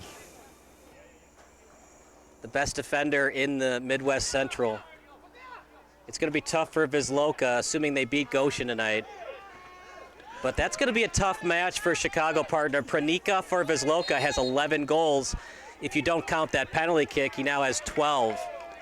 Well, it's a good team. I mean, that's as close to a pick'em game as you can get it. On your points bets, right? Here's another free kick from a very good location. But if you're doing your points bet thing, I mean, that's a pick'em game. When you're 9-0-1 playing a 7-0-2 team, and they'll be 10-0-1 and 8-0-2, right? That'll be anybody can win that game. It's going to whoever gets that first goal, look out. Left-footed boot, Devin Eghai, good job getting that.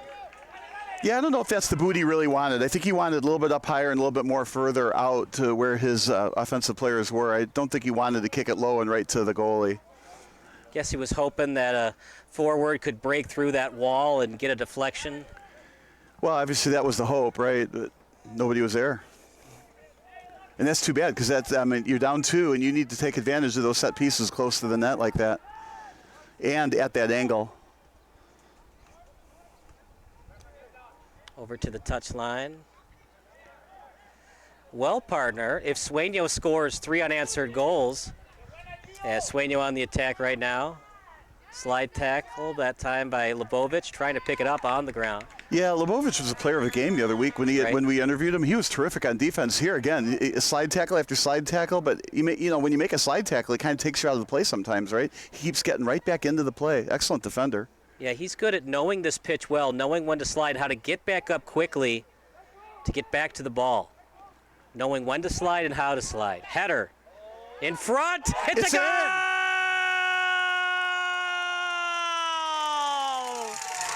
Don't go anywhere yet. We still got a soccer match at Chicago. Thanks to the header by number 14. And what a header it was. Over the head of the goalie, just under the corner. I mean, that was virtually unstoppable. Diego Zarate with a fantastic goal. Don't go anywhere. Get your popcorn ready. We might have ourselves a fight to the finish.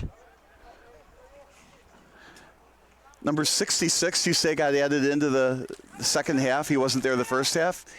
Just instant offense. They just seem different since they insert him into that lineup. Yeah, he made kind of a run on the right side. Then he caused a lot of that to happen when he was on the left side over there.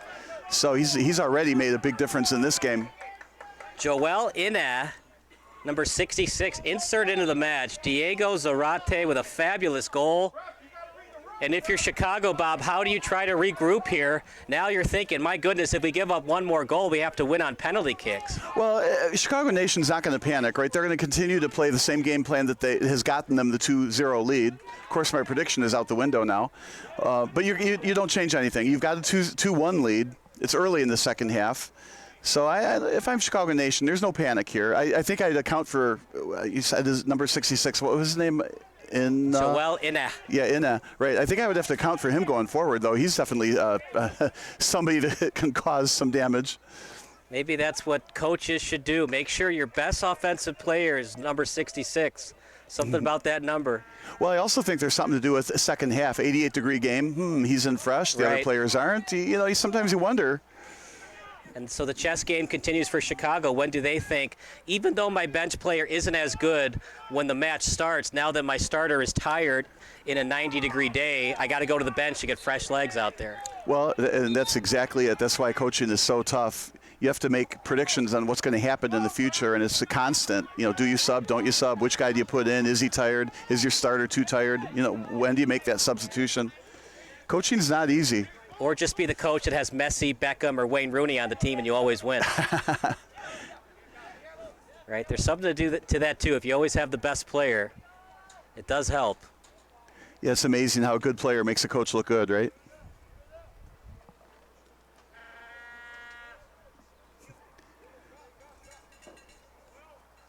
I can never pronounce it, but there's that one lone vuvuzela out there making one sound. They had a lot of them last Saturday. Yeah, they did. They were passing them out. But today we heard a lot of them after the goal. There's nothing like World Cup when you hear it nonstop. That was a fabulous 2022 World Cup. And then next summer, the Women's World Cup. Here we go. Ine. He's got good size for the striker position. Yes, he does. Power forward in basketball, tight end football. Creates so many problems on those corner kicks, on those headers. Bobovic sends it out. What do you think Devin Edguy is going to tell his defense as his team only leads by a goal now? Well, what we do like about him is he's constantly communicating with the defense. Go here, go there, watch that guy. So he's in constant communication with his defense. So if there's anybody who's not marked, he'll let them know about it.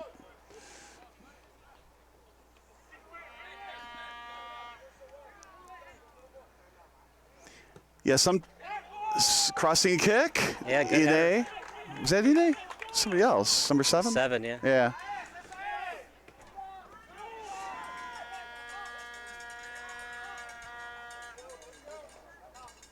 But being a goalie, it's there's so many other aspects to being other than just reading the play and stopping shots. You have to have a good boot to get the ball far downfield on free kicks. You got to be able to communicate with your defense. Boot, offside called against Chicago. And that was a tough call, Bob, because just as the offensive player for Chicago got a piece of it, Herrera went after it. If Herrera touched it first, it would have been a live ball. Well, and he was right there hoping that would happen. He's got a warning for taking the ball out of his hands angrily. That's another tough call for the ref to make, because if the goalkeeper's going at the ball, that's a foul committed by Sutton, number 3. I think this is our first yellow card. Yeah, and Sutton knows it's a definite yellow. Absolutely no reason to make that play. Well, it's getting a little chippy here, and I think that might have. I don't know that was necessarily a yellow card worthy slide tackle necessarily, but the chippiness at the other end, on where the ball got ripped out of the Sueno's hands. I think sometimes you add those up, and that's what the ref is saying. I got to get control of this game. Here's a yellow card. And that's kind of the issue when you have a soccer pitch on a football stadium. Look how close the benches are to the sideline. The refs are cognizant of that. When a slide tackle's made, it's almost an unnecessary slide tackle because it's danger, and injury could happen. Well, and here, in this case, it was done right in front of the bench. So, yeah, the whole team screaming at the ref, and he ended up carding it. Whereas when you play on a normal soccer field, like at a park district field, the benches are usually far back from the sideline. So slide tackles at the sideline aren't as dangerous.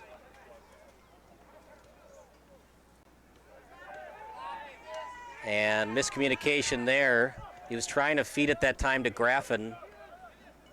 Well, and there's the turnovers you want to try to avoid, and Chicago Nation does need to avoid them. They gave it up, and Sueno with the ball. What do you think head coach A.J. Ostrowski told his boys at halftime? They were up 2-0, now it's 2-1. Yeah, that's a great question. It doesn't look like they changed anything on the alignment. It just doesn't look like it. They inserted, obviously, an A, it looks like. So that change was made. Yeah, for Sueno, but for Chicago, what did A.J. Ostrowski tell his boys? Yeah, for Chicago, don't change anything. You've got a 2-0 lead. You've got this. Continue to play for the last 45 minutes, and don't let up, don't let up. Sueno probably got reminded you still can't make fatal errors. But they probably did say we want to press Chicago Nation with the ball a little bit more than we have been, and we have seen that.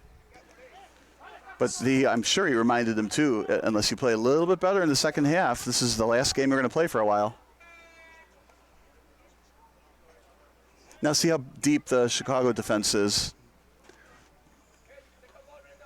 Sueno FC, they're led by head coach Matt Pearson, assisted by Joshua Guerrera. And the game plan that Matt Pearson got together and brought to the table tonight, partner, has created some problems for Chicago Nation FC, particularly on the defensive end. Yeah, I just don't think Sueno had all these players last time they played. I find it hard to believe they would have lost 6-1 if this same 11 were on the field that game. So, we weren't here at that game, so I don't know who played and who didn't, but I'm saying there's different players now. Not all of them, but some. Just the game plan that Pearson has put together, granted with better players. It is a toss-up. Who's going to win this match? Because all Sueno has to do is tie it up, play excellent defense, and then it's anybody's game when it comes to PKs. Boy, I like that Ine guy. I don't think Chicago likes him very much. Yeah. It's been completely different. Now, Sueno had a goal that was called back because of offside. But Ine did not play in the first half. He's played in the second half. And you wonder, why was he playing in the first half? Well, he might have conditioning issues. Might be not 100% healthy. I like what Chicago Nation did on that last run. They pressured Sueno into a turnover. They didn't just let Sueno have the ball undefended. Now they got it back. Nice little give and go. Here's that little triangle in effect.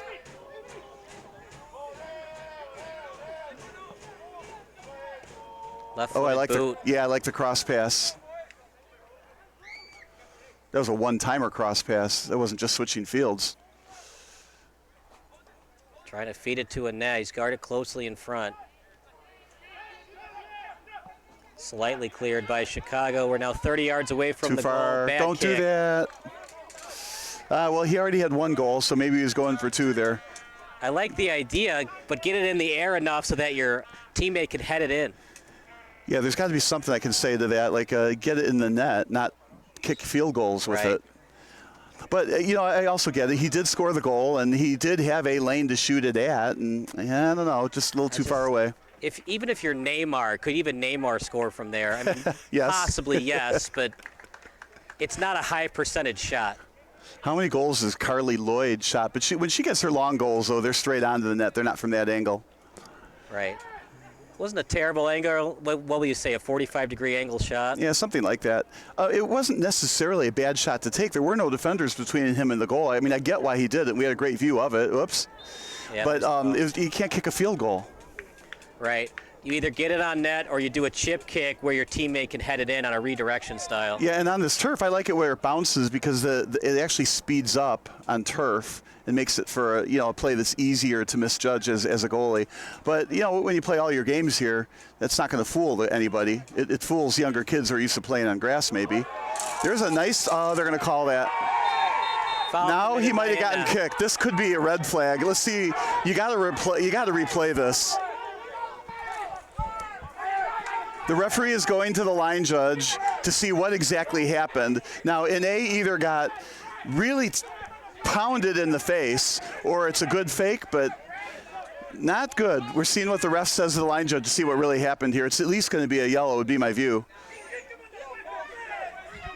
Yeah, we hear some fans. It's a big call, partner, because Chicago would be down a man if they call red. Yeah, and the fans are saying he kicked him in the face, and that is what it might have looked like. So you got to play it back and see. So unless the line judge saw it, because it's obvious the ref didn't, or the ref would have said something already. We even have the coach talking to the Chicago Nation players. When do you ever see that? That should be stopped as well. Well, I'm looking at it on replay right now, Bob, and it's inadvertent. If anything, it would be a yellow card, not a red. Well, that's probably what's going to happen then. We'll see, because I don't think the ref wants to call a red card either, but he's warning. There's just with the yellow card. It's definitely a yellow. It wasn't a kick to the head. Now, don't argue it. Now you'll get called for red if you argue it. Well, you have a lot of latitude in soccer. Now, what the ref said is it looked like he hit him in the head with an elbow. The fans are saying he hit him in the head with a foot. He did not hit him in the head with a foot, no. Yeah, that's what the fans are saying. Well, I mean, the fans will say a million things. Because I get why Sueno is playing that card, because if you get called for the red, if Chicago gets called for the red, they're down a man the rest of the match, and it's a playoff game. Yeah, I prefer no red to happen in that spot, but definitely the yellow came out. True, but if a red's a red, a PK is a PK, but that time it wasn't a red. Well, here we go, 2-1. And Chicago's arguing, look, if you're going to call a red card, you better go to your grave knowing it's a red. And I don't think a play like that, you go to your grave knowing it's a red card. Now that's going to be a free kick from there. Boy, I like this in A, though. Plays tough, rugged soccer. No yellow card there, just tried to push the guy out of the way to get an advantage and got caught. There was contact before and that pushed off. But remember, it's usually the second time it happens, the second person that commits the play and the foul, not the first person. Well, it was the appropriate call on the name, but I like it. I like his aggressiveness. You're down a goal, you got to fight. I like it. Do you like that free kick by Butler? Right here, centered. Yeah, I do. And they ended up with the ball as a result. Well, they had did to fight for a second, then it got stolen.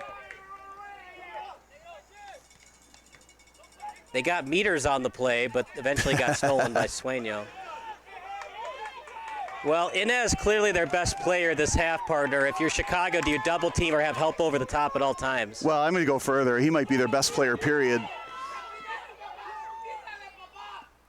Out in front, looking for the shot. Oh, just a little bit high.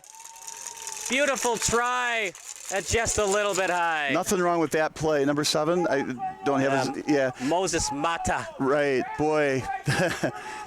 Perfect play. He had a perfect turnaround, a clear angle, just missed it a little bit. Was not tipped, so it'll be a goal kick. But do not count out Sueno. Chicago kind of looks like they're playing on their heels right now, partner. What adjustments do they need to make? Well, again, I don't think I would. I just wouldn't. I mean, they have a 2-1 lead. It's getting later and later as the game goes on. I do think you might want to consider marking Sueno players in that, and Moses Mata. I think you might want to mark those players a little bit tighter. If you're Sueno, is your confidence at an all-time high now, knowing your defense has played very well to start the half? All you need to do is score 1, and then you go to the PKs. Well, I think my confidence would be higher if I had a tie score or a lead, right? But nonetheless, your point is well taken. You're behind by a goal, but for being behind, you can't have a whole lot more confidence than they've already got. They're playing well and certainly making for an exciting game. And if you're the coaching staff for Chicago, even if you win this match, are you worried that the 4-seeded Sueno has played you so tough, knowing it's going to get even tougher next week? Well, I think you played next week's game last week, so you know what to expect. But what occurred was a tie. It was a tough tie. Chicago actually had the lead, and they gave up the penalty. Yeah, I feel like when you tie 1-1, but you lost on a penalty, you lost your goal on a penalty kick, it still feels like a win, even though it's a tie in the standings. Last touch that time by Herrera. Good job by Herrera, partner, getting a piece of that. Boy, yeah, he had to stretch out to get to it, and he didn't come up with it, but he prevented any dangerous play afterwards. And he avoided the corner kick. That was a nice possession from Chicago Nation on that play. And then they just gave it away. Yeah, like I said. Well, they didn't give it away. Maybe it was a little more advantage than I thought. They get the throw in from the side. I thought that was going to roll right to the goalie.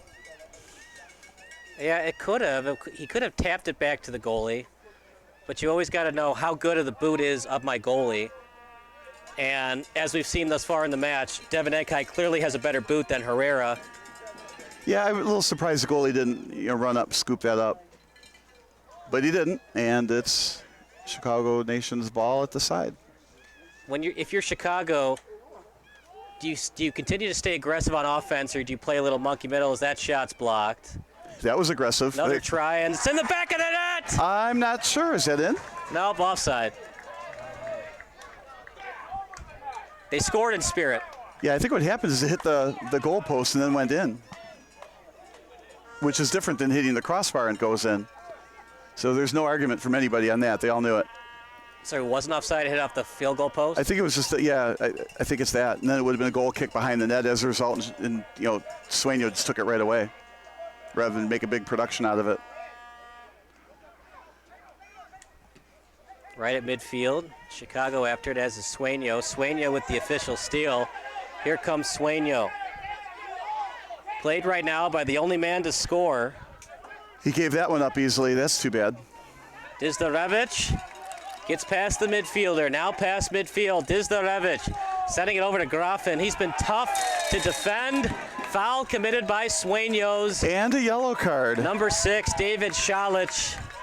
So the game's getting a little testier in the second half. As a result, the referee is stepping up and calling more yellows. That was definitely took out the player kind of a tackle. But this is not a good spot for a free kick. I mean, free ball. If you're Sueno, you don't want to put a free kick here. Well, partner. Yeah, free ball, too much volleyball. If Sueno upsets Chicago tonight, one could say Sueno had a bueno game. Oh no.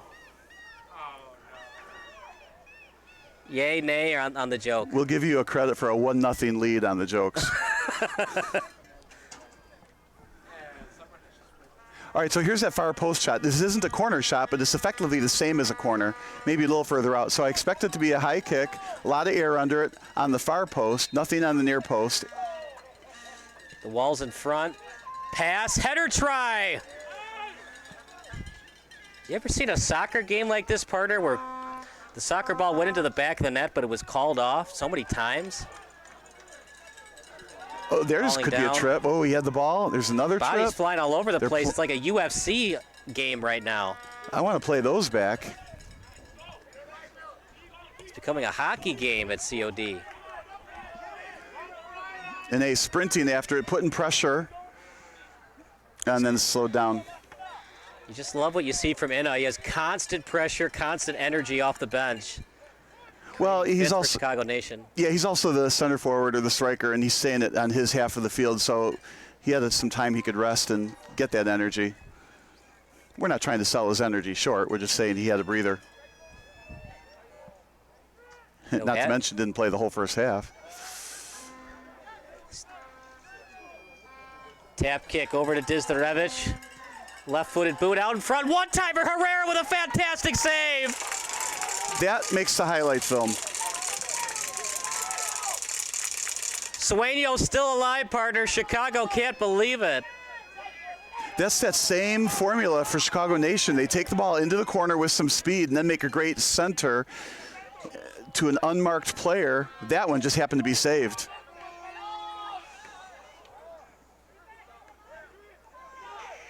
Well, Herrera is behind his team tonight. Can they get him one more goal to send it to the PKs? I think I like what I'm seeing, too, on Sueno. I think they started the half with 4 defenders, but it looks like they've gone down to, well, it's still 4 defenders. They're just pushing the edges up. Stolen away, Sueno with it. Do you think Chicago starts to feel the pressure as we get closer to the 80th minute? Well, I think the pressure is getting relieved and relieved and relieved as every minute goes by. Every minute that goes by, a little less pressure on Chicago Nation because there's less time in the game. But this is a pressure-filled moment. Left-footed boot blocked. Great job that time by Zaha Shevchenko. But they still have the ball front. In a dangerous place. Kicks it straight up, volley kick. It was actually blocked by Yaneh. And foul committed by Yaneh. I like that hustle play again, though. Boy, they got any more players like him on the bench they can bring in?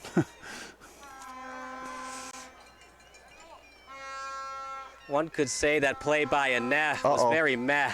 Are you trying to go for a 2-0 lead here? I think we'll give you a tie on that one, 1-0-1. I'm 1-0-1. I'm still undefeated, though. Haven't lost yet. As we get closer to 90th minute, I'll go in for the kill with the puns and the rhyme scheme jokes. The couplets. I don't know. You got to be careful. There is a chat line that's available. Nothing like a good couplet, partner. Are you a big Shakespeare fan, Bob? Shakespeare? Hardly. No? No, not even close. Not at all? No, not me. No Macbeth? No Romeo and Juliet? Not me. Juliet. I've been to Joliet so many times, I can't say Juliet anymore. Well, that's like me saying free ball instead of a free kick, right? Nothing? Much ado about nothing? Nothing? Nada? No, I would not be a Shakespeare fan. Who's your favorite author, then? Favorite author? Isaac Asimov, science fiction. I don't even know who that is. Yeah. I don't know why you wouldn't, but yeah, Isaac Asimov, science fiction, I, Robot, a bunch of other, robot and future books. That would be my favorite. Did you see the movie I, Robot? It was pretty awful. No, I liked it. You liked it? Well, probably because it was science fiction. Yeah, but it stunk. And you can't go wrong with Will Smith. I'm sure there are plenty of Will Smith movies that are bad. Hancock, #1. Well, now we're getting away from science fiction and Isaac Asimov, right? So we're making a sub here. They're not allowing it? Amin Mizyad would come into the match. 8's into the match now. Dizdarevich takes a seat, number 17. No, sorry, Capitanos, number 7, takes a seat. I like the way Capitanos plays. And again, he's at one of the speed merchants that when he goes on the outside makes it tough for Sueno, so maybe Chicago's putting that in for some defensive measure. Is it tough when it's a close game like this, you go to the bench knowing that I'm no longer in control of winning this match for us? Oh, gosh, Hughes said that. Absolutely. When you're a player and you go out and you can't affect the outcome of a game, that's like the painful. I mean, it's one thing to start out on the bench, right, and then you're hoping to get in, but it's way different when you were on the field and then got taken out. But players often understand why they're getting taken out. It's not always just, you made a boo-boo or something, so you give a little breather. A different kind of player goes in if you're bringing in a defender for a midfielder, for example. Yeah, just fresh legs. Right. It's just such a cardio-intensive sport. And 88 degrees, although it's not 88 anymore, I don't think. Right. But no wind it's still warm tonight, though. Yeah, it's virtually none, right? So there won't be any wind-blown shots. Right. At least some of these hot nights we've had wind to help out the players. Not tonight. Playing on turf, it's always 2 to 3 degrees hotter when you play on turf. Yeah, it might even be warmer than that, coming off of a warm, hot, sunny day. Did you like that crosser, or was it too not in control for you? Well, I thought they were going to maintain possession of the ball. Yeah, I would have said too far. But again, we're seeing that at this level. We're seeing a lot of crossers that are too far. There's this terrific hustle there. Crosser pass to Dizdarevich, he's offside. And then that ball went into the next zip code. In fact, did that go over the fence? I think it went over the fence. Yeah. They need a new soccer ball. That soccer ball is actually in the parking lot. So if you're the ref, people that aren't that familiar with the game of soccer, or the match of soccer, as some Europeans like to say, in terms of extra time, we've seen the ball, it falls very far out of play. So when the refs are trying to distinguish what constitutes extra time, what are they looking for in terms of time that was wasted on free kicks, throw-ins, and balls that go way far away for goal kicks? Well, the referees actually time it, so they have a little, oftentimes they'll have a little stopwatch and they time it and then make a decision from there. It's not as unscientific as we all think. There's a push from behind. Kind of an unnecessary push. Are you worried they didn't call a yellow card there? I didn't expect to see a yellow card, but here they're giving up a free kick in the middle of the field, which really isn't much danger to it. So if that's a good time, if you're trying to send a message to the other team, do it there in the middle of the field. In the 74th minute, still plenty of time for Sueno. You'd like to score in the next 5 minutes if you can. Yeah, I don't know that there's any timeline of when they score. They need a goal to get the game even. And, of course, if you're European, level. And if you're Chicago, try to avoid the PKs as much as possible. Yeah, at all cost. So that's the question you have to ask yourself if you're Chicago. If you give up a goal in the next 5 minutes, 2-2? Yeah, technically speaking, you're still alive if it goes to PKs, but then you put yourself in a position where it's a 50-50 game. Well, so if you're Chicago, would you still go all-out offense even if you're tied at 2-2? Well, I don't think Chicago has gone all-out offense. Here's the water break in the middle of the game. I don't think Chicago has gone all-out offense. I think that they're just playing a normal game where they have the right amount of defense, the right amount of offense, and they're continuing to play that style with the lead. There's no reason to change that. So we'll take a break. More soccer action coming up next on SBS, a broadcasting network for everyone.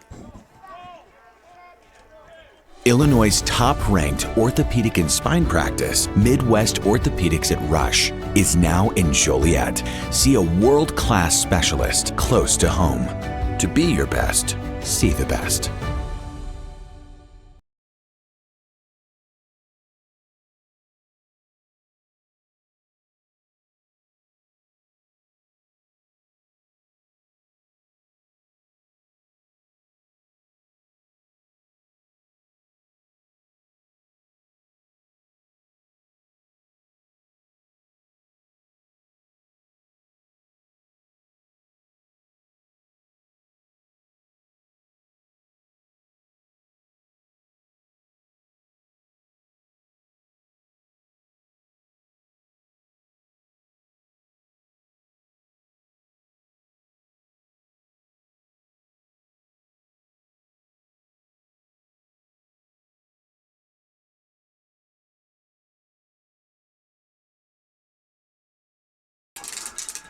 Well, it's gut check time right now for Sueno. Partner, do you think Sueno has enough with the net coming off the bench to score one, or is Chicago Nation going to keep their undefeated season? Well, if you're asking for a prediction, I think Chicago Nation is going to win this game, and the final score will now be 2-1. You know, forget that math I was talking about before. You know, 1/4 of the game to go, they'll get one more goal. A 2-1 win. But the other question you asked is, does Sueno have enough to tie the score? Oh, you better believe it. They've been proving it this whole second half. They've outscored Chicago Nation in the second half, and they got another half of that to go. So this game is anything but over. But I think if Chicago Nation scores a third goal, it's going to be real hard to come back from that. But right now, they didn't, and it's just a 1-goal lead, and Sueno they pulled the right game plan out of this one tonight. If Sueno's tied it up, would that hurt Devin Eghai's confidence going into the PKs? I don't know that there's any way to ruin that. You know, he's such a terrific goalie. He could probably score 3 goals. There's a push from behind.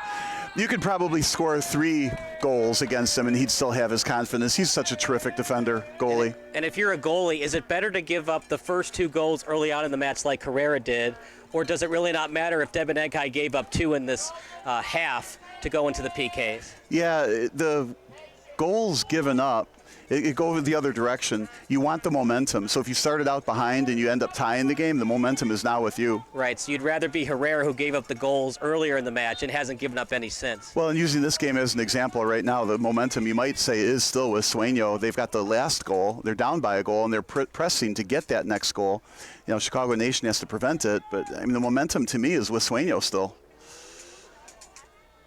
Booted out to the right. Good job reading it by Dizdarevich, avoiding the handball. Kicked forward, headed away, headed forward. Sueno, tap and go move. Chance for Sueno at the 10-yard line. Left-footed boot. Oh, just a little bit right. Devin Eghai played it to the near post, and they almost got beaten on the far post. Well, that was the right shot to make, and he just missed it a little bit. I wasn't real happy with how Chicago Nation cleared the ball. They just kind of randomly pushed it forward, and I think they have to get control of the ball, not just randomly kick it away, trying to use up some clock. So again, it's a testament to the pressure from Sueno. Boy, that was real close. What, 4 or 5 feet to the right? If you're Chicago, partner, you'd love to score again, or do you just play conservative the rest of the match? Well, again, I don't think I changed the game plan. It's been working. They are ahead 2-1. 3/4 of the game is gone. So, you know, no reason to change. Just maybe perhaps Mark in A and Moses Mata. There's 2 good goal scorers up there. To Dizdarevich. Actually, it's stolen by Sueno. Left-footed Nice kick. Sueno is so quick with their passing tonight, Bob. That's what it takes, men's soccer. One-time passes like that, and there's a trip. There's might be a yellow card coming. Yeah. Now, Chicago Nation has to worry. There's been several yellow cards have been passed out in the second half. They don't want to get 2 of them on the same player.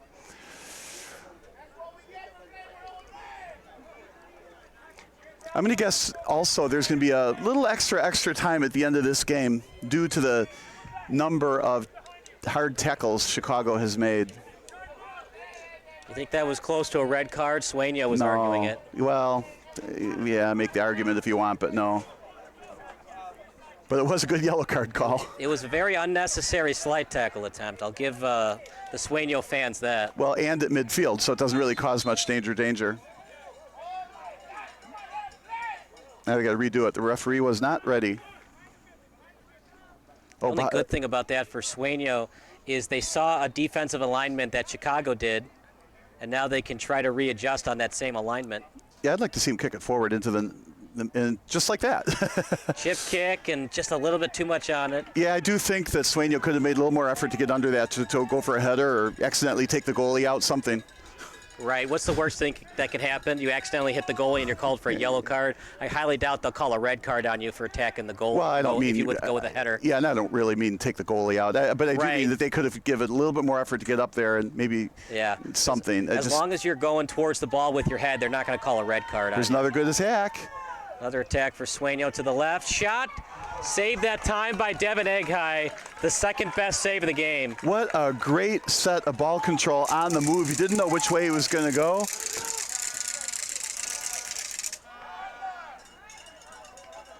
There was nobody really open on the right, so he couldn't pass to the right. So he had to take the shot, and good save was made.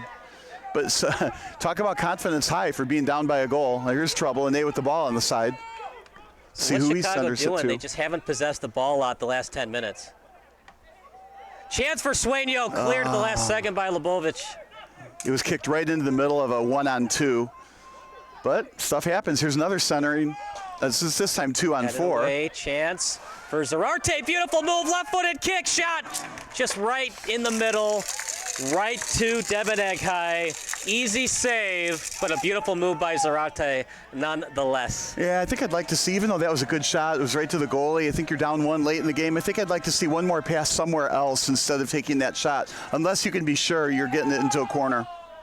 Well, we do the 3 stars of the match. I think it's safe to say that Devin Eghai is the number 1 star. Yeah, he's a good choice. And then they've had to rely on him the last 15 minutes. And how big was that goal that was called back on the offsides? It could be 2-2. Well, again, it's not, shouldn't have scored. It was offsides. So. Right, I'm just saying if Sueno was onside, it'd be 2-2 right now. To me, that's too much. If what was that saying go? If candy and nuts were, or if some butts were candy and nuts, we'd all have a Merry Christmas or something. I mean, you have to be in the moment on what is, not what could have been. Substitution into the game, number 5 in now for Sueno. If he scores, it would be very bueno.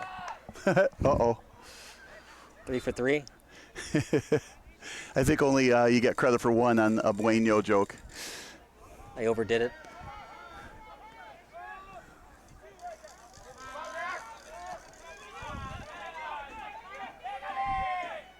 Butler with it. He was called with a yellow card earlier in the match. Lebovic inside his own territory. I like this. So take it back, relieve some of the pressure. Right, wasting time as well. Well, you don't waste a whole lot of time. You just went backwards to get. Now look at this. You go, oh, a good pass. You would have had a nice run at it. So I kind of like it. Sometimes you want to go back, switch sides, and you'll look for the break. And you know that Sueno is going to be up a bit more on defense with more players at midfield than they have in the defense. So that was a good move to get it back and then forward again. Julio Torres looking to check in for Chicago. As Graffin is just too tired, he'll take a seat. He scored to make it 1-0. Gave them excellent minutes tonight. Now it's up to Devin Eghai in the defense to finish the job to send them to the round of 32. Good clean play. Good sportsmanship by both players. Dizdarevic started it with the handshake. Yeah, Dizdarevic knew it was a clean play, and especially in a single elimination playoff game, it's going to get a little testy. It's going to get a little intense. Well, 3 stars. I would have Distarovich on that list, the goalie. And then Herrera, the number 1 star of the match. What a fabulous save that was on the one-time shot. You're going to put the Sueno goalie as number 1 star? Well, yeah, it could be 4-1 right now. Just like picking the MVP from the losing team. It happens. Remember when John Sebastian Giguere won the Conn Smythe Trophy? Were you sleeping during the trophy presentation? I don't remember even hearing that trophy presentation. Yeah, he won the Conn Smythe. He was on the Ducks. They lost in 7 games to the Devils. Back when they were called the Mighty Ducks. Oh. Good pass. He was onside, by the way, so that would have counted. Yeah, I don't know what he did on that. He was jumping up. He probably had a plan in mind, but I think there probably were other ways to control the ball. Again, you got to play that back and see what he did. That was the first play he's made that I thought he could have made a different decision. And then there was a Super Bowl. There's a push off there by Sueno. I think it was Super Bowl 5 where the Dallas Cowboys linebacker got Super Bowl MVP even though they lost. They lost to the Baltimore Colts that day. It happens. Yeah, arguably quarterbacks get too many MVPs. Oh, absolutely. They get too much money, too much of the credit, too many MVPs. All right, here's a decent spot for a free ball. Kind of far out, but relatively straight on. Did I say free ball again? Yeah, you're 0 for 2, partner. That Trying happens. to choke up at the plate. You're behind in the count.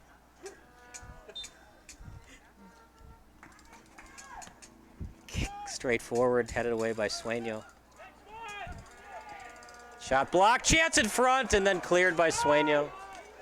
Headed away, but it's headed towards the middle. Partner, is it dangerous to head it in the middle even if you have numbers around there? Yes, you always are taught to hit it toward the sidelines, get it out of the middle. Oh, there's going to be something there. Could be free a yellow kick. card. This is I don't think. Well, we'll see what he does, but it's a free kick in a very advantageous spot for Chicago Nation here. How tough is it to kick it when the wall's right in front of you? Well, you want to go around the wall. Right. It's right in front of you, so you got to kick it either around or over their heads. Yeah, you're too close to kick it over their head because it won't be fast enough to drop at the top of the net. You have to kick it around. So you have to decide to try to, thread the needle around to the right side there or try to pass it to somebody. Nice shot. Oh, what a save by Herrera. There again, though, I think he should be catching that ball instead of punching it away. Now, I get it comes at you 1,000 miles an hour, right? But I think he should be able to catch that ball. But that was a heck of a kick from right there. It was hard, it was around, and it did have bend to it, and it was a good save, but gave up a corner. I just have one question to ask you, Bob, after that statement you made. Would you like some cheese with that wine? Which wine? About him not catching the ball. Oh. Well, he's been hitting it with his fist the whole game, probably the whole year. Showing off his fisticuffs, one would say.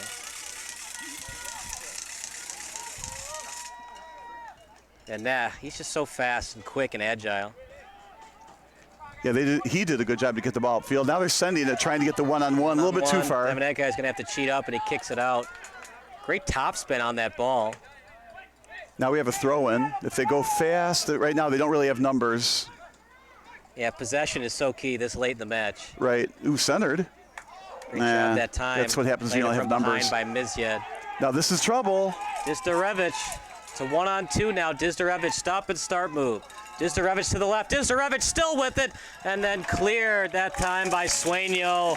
Dizdarevich, a one-man wrecking crew on that play, Bob. Boy, they had to account for him, the 2 defenders, and he still had a pretty advantageous spot.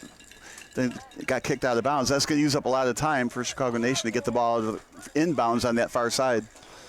2-1 lead in the 89th minute. Appreciate 89th. Everybody watching. So all you're going to get is some extra time here. So Sueno has to truly push everybody up. Otherwise, unfortunately, they're not going to go further in the playoffs. What a great game they've played tonight to go down by a goal. You just feel like somewhere along the way, what could they have done? And, of course, we got a late sub here. Yep, Konrad Rozansky into the game. Good game that was played that time by Amin Mizyed. Boy, next week you're going to have a real barn burner. That is, if Wisloka won tonight, there's no guarantee they won. I'm sure they won 3-0. Well, I thought that Chicago was going to win this one 4-0, and it's 2-1, and Sueno could still send it to the PKs. There is nothing guaranteed in a single elimination format. Well, you brought up a great point. If they watched last week's game, how was it that Sloka tied the game? It was a penalty late in the game. They made a good run that got, a penalty, a trip. So if I'm Swain, that would be my strategy this game. Get some traffic in the box and hope for an accidental slide tackle that misses. And if you're Chicago, if you're in the box, avoid slide tacking at all costs. Yes. If you get beat, just trust in Devin Eghai to make the save. Do not slide tackle from behind. If you're in the box, especially. Well, if you're in the box, or do it outside the box. But even that, you don't want a free kick from outside the box either. Well, there's probably, I don't know how much free time they gave. Maybe I'm guessing 4 minutes. We don't know what they added. Probably 3 minutes. If you're Chicago, do you play aggressive or just play a little monkey in the middle, waste time? Well, aggressive, that's almost what they did there. I think I would play more monkey in the middle for these last 4 minutes. And if you're Sueno, you got to bring everybody up. And if you get beat, there's a breakaway. Who cares? You got to score a goal regardless. Yeah, I think you push a lot up. Leave 1, maybe 2 defenders back. Or no defenders. I mean, if you give up a breakaway and they score, well, you lose 3-1. But if you lose 2-1, it's the same result. You're not going to the next round of the playoffs. I'd like to see more often the goalie get taken off for a player in this spot. Sometimes your goalie is your best athlete. But not necessarily the best ball-handling soccer player. Yeah. Kind of a minor push from behind, but it gets them a free ball and uses up clock. They have a very semi-favorable free kick coming up. If you're Sueno, is it time to consider blind passes out in front? I'm not even sure I know what that is. A blind pass, obviously you're looking one way and passing the other. You can make that blind pass only if you're making a blind pass to a player that you know is there. Therefore, maybe you wouldn't call it a blind pass. And now, of course, we have a Chicago Nation player injured at midfield while the clock is running. So they'll add another minute, one would think. The refs can do that. Trainer comes out, player comes up. More time. Danny Volko will come into the match. Dizdarevich, unfortunately, the one who's shaken up. Yeah, refs are wise to that. They know that, well, okay, got to add another 30 seconds or something. Herrera out of his net. He'll take the free kick. He's got to be careful because if the shot's blocked, Torres has a wide open net to try to boot it from midfield. Yeah, no chance he'll get blocked, but I like this. Goalie's got a good boot. That's what they're trying to do. Put all 10 people up there, hope for something to happen. Great boot. Yep, chip kick, went to the right, trying to do the turnaround kick, headed away by Sutton, running out of time. I know you don't like blind passes, Bob, but time to start thinking about that. Just send it up to the front and hope for the best. And Chicago just wasting time by sending that one down. Herrera has to get out of his net. The Sueno fans with the cowbell trying to cheer on and root on their team. Oh, Sueno did not have numbers. Chicago Nation surrounded them with that player with 4 defenders. Chicago doing a good job, not panicking. Yeah, this is the monkey in the middle play that you were speaking of, right? Hold on to the ball for as much as you can. Push to the sideline, far corner. Offsides? Again, I want to replay that. Wow, I'm surprised to see offsides. Excellent job by Sueno to cause that. That back line has been really disciplined this whole game. They got the ball back because of it. And now if you're Sueno, try to avoid throw-ins at all costs. Keep the ball in play for the rest of the match. Well, they need to boot one into the middle and hope for a deflection. That was a little bit too slow of a pass. Yeah. And their help comes. Stolen away. It's a 2-on-1 for Chicago. They got to hurry, though. Help coming. It's now a 3-on-2. Look out. Wide open. Breakaway, and Torres was offside. Again. Oh, no. Well, maybe that's why he was coming off the bench. 2 offsides committed by Torres in a span of a minute. Again, just, I can't even say disciplined defense, just somebody was using their head on defense on Sueno's case. Torres has got to know where he is at all times, partner. That's kind of a miscue in terms of soccer IQ. Yeah, agreed. Well, they got to move up and get a kick into the middle. This might be it for that kick in the middle. Nope, too far. Chance! Maybe not. Oh, just past the foot. Chicago is complaining he was offside anyways. I don't think he was, partner. I didn't think he was, but they're calling it a goal kick right there, which says it's something different. It wasn't offsides. Oh, my goodness. That's the shot they needed. Oh. I do not think Devin Egghai would have saved that if he had gotten a piece of it. Well, we'll never know where it would have gone off his feet, right? But that's a big net to cover. Now if you're Devin Egghai, you're just taking as much time as you want. Well, you're not fooling the ref with that. He's got up to 30 seconds to kick, and he does. Oh, they didn't need that. And Chicago does not need another goal. They just need a win. Tapped over. Yeah, now this is where they should bring it back. Right. Then they do. And just get people as close to Butler as possible to have some outlet passes. Ooh, nice kick. Yeah. Nice. That was a great pass into the corner. Now just eat it there for a little while is probably what's going to happen. I'm not a fan of this stalling technique. Part of the game, though. It's gamesmanship. They got a goal kick out of it. Well played by Sueno. Now they got to chase after the ball. Got another sub coming in. They have to go to Corey Miles.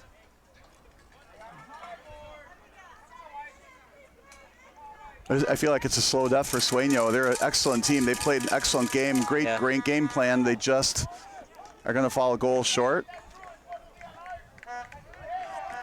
All right, bring everybody up. No reason to have somebody behind you. Well, Chicago's winning 2-1, but you could make the argument Sueno played a better game. Shot a little bit wide. Well, my old soccer coach, whoever won played the better game. That's all that matters, right? Whoever won is the better team.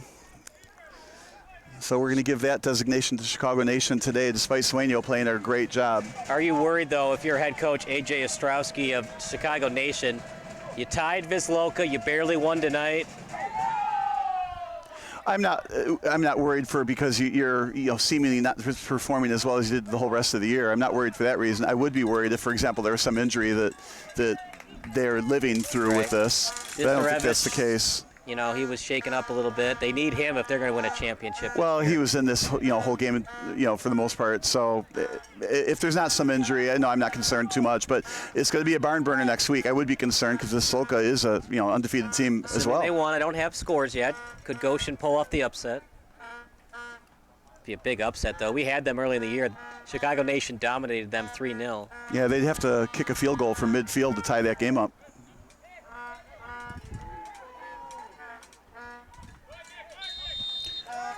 That's it. That's it. Wow. What a great game played by both teams. 2-1 final in a semifinal match.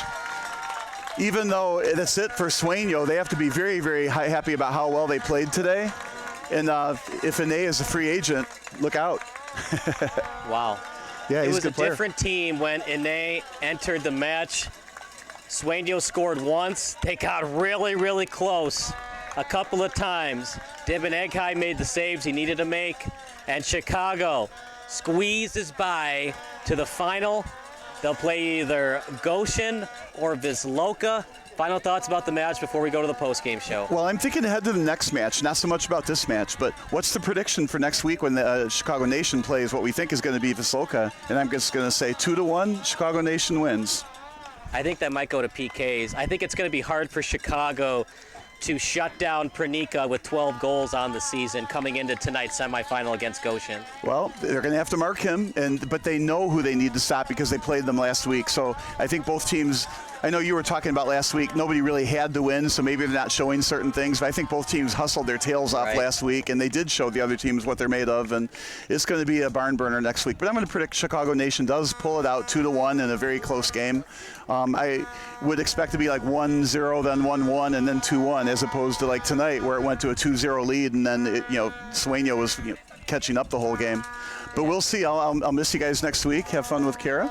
Yeah, should be fun, and if they win that one, it'll be the round of 16 for Chicago, and you'll be back. I can't wait. I can't wait. So I'm going to be a Chicago Nation fan next week, and hopefully they can win so we can be back together again. All right, sounds good, but that does it for our play-by-play broadcast. Post-game show coming up next for our excellent crew. For Jeremy Stoddard, for Ryan Esslinger and Bob Vilsaway, I'm Kyle Smith signing off. Post-game show coming up next on SBS, a broadcasting network for everyone.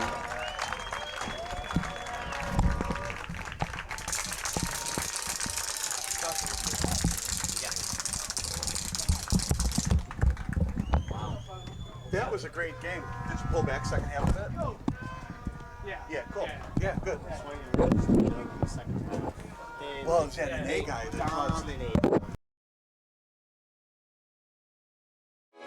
Sports Broadcast Solutions is a broadcasting network for everyone. SBS offers live telecasts on channel 59.3, YouTube, or Twitch. We include pre- and post-game interviews with the players. You know, I started in the locker room. All the boys were getting going before the game and stuff, and we kind of found a little click at the beginning of the game, so I think that's what got us going. We also include digital live statistics, play-by-play commentary, team highlight reels, and even more than that. Go online to sportsbroadcastsolutions.com or search Sports Broadcast Solutions on YouTube. SBS, a broadcasting network for everyone. Sports Broadcast Solutions is a broadcasting network for everyone. At SBS, we offer a professional broadcasting experience for the non-professional athlete. Just like the pros, we offer everything for you. Play-by-play commentary. A no-hitter at Kane County Stadium. 15 strikeouts, 1 walk, 1 error, and that's it. Color commentary, highlight reels, recruiting videos, and much, much more. Unlike our competitors, we zoom in on the action and always have a live scoreboard with a live time code. If you're ready to have your next sporting event feel like CBS Sports, then make sure to call Sports Broadcast Solutions today. Our phone number is 330-957-7653, or you can go online to sportsbroadcastsolutions.com. SBS, a broadcasting network for everyone. Missing your child's sporting event just plain stinks. But you don't have to worry about that anymore, thanks to Sports Broadcast Solutions. SBS is a live broadcasting network, as well as covering your on-demand needs, recruiting videos, highlight reels, and much, much more. We can broadcast live to any website, and we also post as much on-demand content as you need. For more information about SBS, check out our website at sportsbroadcastsolutions.com. Sports Broadcast Solutions, a broadcasting network for everyone. Sports Broadcast Solutions is a broadcasting network for everyone. Let SBS broadcast your sporting event. We have experience and can generate excitement and permanent digital memories for your team. Tonight. That time, finally a goal for the Stampede! We have professional videographers using high-definition modern-day cameras, color analysts, and play-by-play announcers with state-of-the-art, classy graphical scoreboards to keep you updated. Plus, we have commercials to advertise your team, club, or sponsor, and us. Plus, we do pregame and postgame interviews. Hi, everybody, and welcome to the post-game show brought to you by Marion Central Catholic. My name's Kyle Smith. Well, my name doesn't matter. These young ladies matter. It's senior night as the Hurricanes win a battle down the stretch, 48-46. Hi, I'm Carrie Kramer. I swim 50 breast, 50 free, and 100 back. Whatever your sports broadcast needs, we are at sportsbroadcastsolutions.com. Check us out and become part of the digital sporting world. Sports Broadcast Solutions is a broadcasting network for everyone. Instead of spending hundreds or thousands with all these college recruiting sites, let us put together your college highlight reel. For just a fraction of your potential college scholarship and significantly less than these recruiting services, we got this. In addition, we put together highlight reels for teams, including high school, your club team, or travel team. My teammate gave me a great pass, and I just took it. Other team slashed me, took the opportunity, saw where the goalie was weak, and I just shot it there.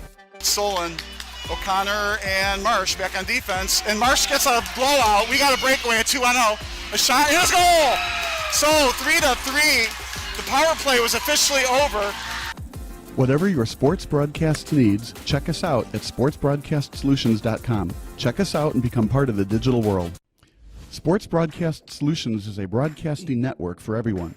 For those of you who would like to broadcast or live stream your event, or maybe make a highlight tape, but would like a sponsor to fund the event, SBS has a myriad of ways to advertise your sponsor during our broadcasts.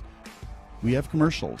We have on-air reads by the announcers. Albatross Physical Therapy and Wellness specializes in pain-free. We have graphics, and we have watermarks. Finally, Sports Broadcast Solutions can create a commercial for you or your sponsor. Whatever your sports broadcast needs, we are at sportsbroadcastsolutions.com. Check us out and become part of the digital sporting world. Sports Broadcast Solutions is a broadcasting network for everyone. For those of you that just want raw footage of your sporting event, but no play-by-play or color commentary, you just need us to live stream video from the event over the internet. We will live stream your event on YouTube on our Sports Broadcast Solutions channel.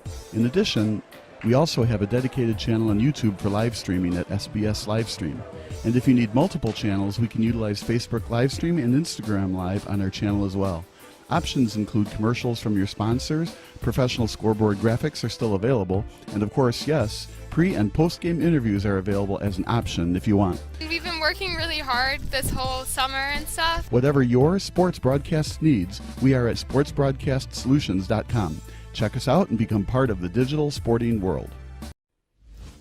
Sports Broadcast Solutions is a broadcasting network for everyone. We broadcast sporting events for people of all ages, including adult leagues, high school leagues, and kids. Complete with professional-looking graphics, broadcasters, color analysis, and commercials. We do pre- and post-game interviews with the players. In addition, Sports Broadcast Solutions does highlight films, including college recruiting reels, highlight films you'd see on sports news programs, and just simply highlight films for fun. Sports Broadcast Solutions also provides raw footage and live streams if you'd like. Subscribe to us and listen to our professional talk videos about relevant topics in the pro and college ranks. Whatever your sports broadcast needs, contact us at sportsbroadcastsolutions.com and become part of the digital world. This is Sports Broadcast Solutions, a broadcasting network for everyone. Check us out at sportsbroadcastsolutions.com and become part of the digital sporting world.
A deal for me?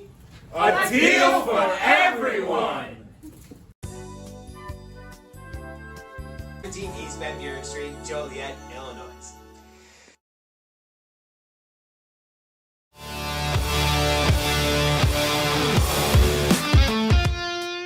Attention, growth-minded contractors.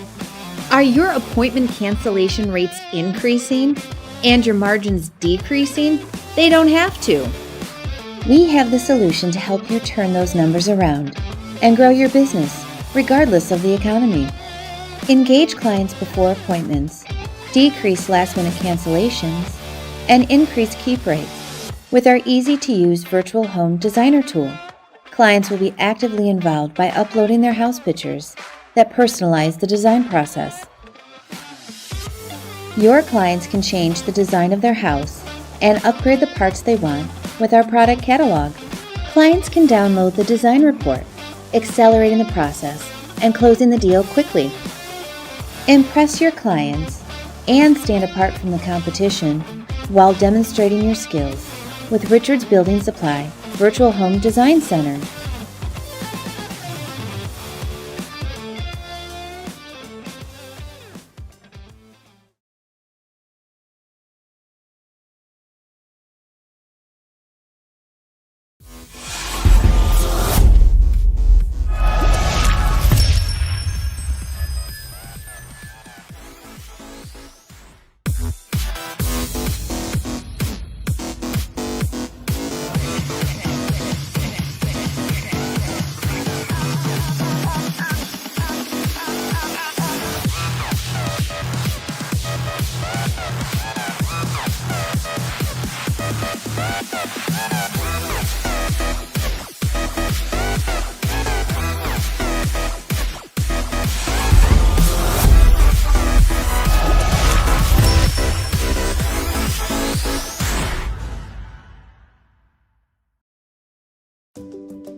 My favorite activity is to play, where you can do softball, you can hula hoop, you can jump rope, and you can feed the horses.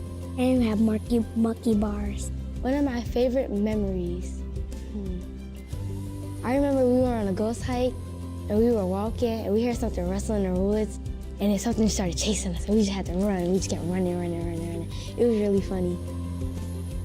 My favorite activity is crew challenges. You get to have competition with the other teams and get bragging rights and treats at the end of the competition.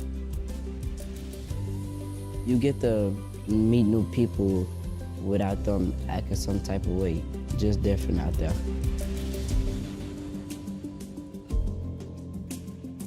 Off the Street Club is Chicago's oldest club for boys and girls. We're proud to be celebrating 123 years of unbroken service to Chicago area children.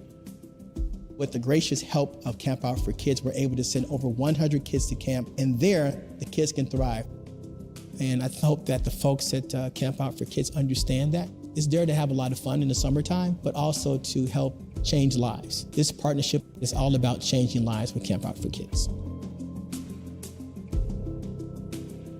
During the summertime, that's when all the violence peaks up and you can't just run away from it. It just kind of happens. A lot of us, we grows up in dangerous neighborhood. Camp, it takes all of it away. You don't hear no shots, gunfire, none of that. You hear a lot of birds and trees, kids' laughter, water splashing, all of that stuff. The kids feel untouchable at camp. Camp is a getaway. It's, their secret place where they can just be away from all the things that would otherwise steal their future, steal their summer, and may even steal their lives. Growing up in this neighborhood, a lot of kids don't get a lot of opportunities to even travel outside of their community. It's a chance for kids to just be free out in nature. The kids thrive at camp because they can just put a lot of their cares away. They leave them all here, at 290.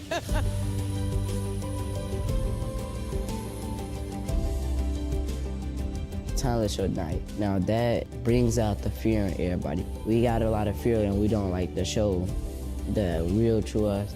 But out there, you can show your talent and you can show what you like to do without being judged. At Matthew is just your home away from home. It's just an escape. It's safe. You're outdoors more. I feel excited because I'm happy. My role as a dream leader is to get up every day, make sure camps go smoothly, and watch out for the younger kids and have fun. Made me feel happy. The best part about Camp Matthew is meeting new people. People with different cultures, people who speak different languages. I have a lot of new opportunities there. Everybody has different growth areas that they need to work on. Do what you need to do, come back in the summer and be a whole brand new person. Knowing that you were a part of being able to provide something for them, it's just that feeling you get that compel you to make this happen for those kids. You see their faces and it's just yeah, this just feels right. The impact of camp is enormous in all the ways that matter. To quote Frederick Douglass, it's easier to build strong children than to fix broken men. And I want to thank each and every one of you at Camp Out for Kids for helping us build strong children. When I'm asked to explain Camp Out for Kids, I think of a story a camper shared with us. When he's at home in the city, he always has his shoes on tied up tight. That way, if he has to run, he can. But when he's at camp, he doesn't wear shoes at all. That describes Camp Out for Kids. Going to camp should not be a matter of luck. Camp Out for Kids wants to empower our youth to live every day like it's camp, and maybe even go barefoot.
takes to build trust with a young person.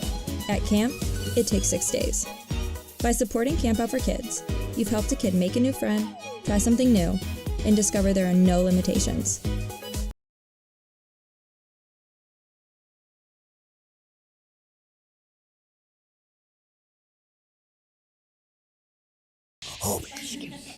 It's a wig. Can you tell me about your jacket?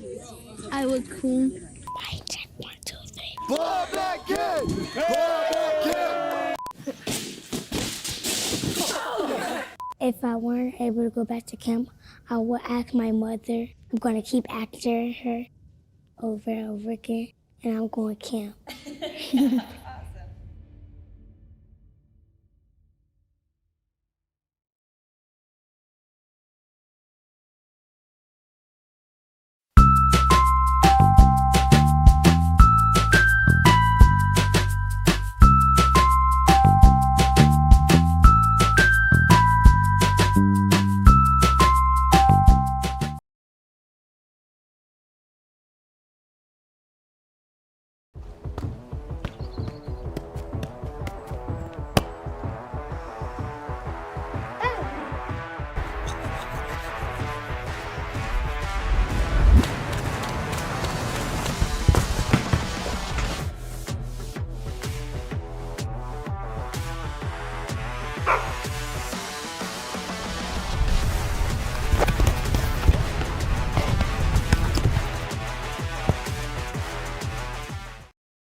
There are only two kinds of people in this world.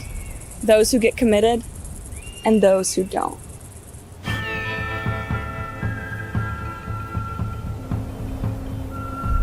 Before you find yourself in a housing standoff, get committed. Visit our website to learn more.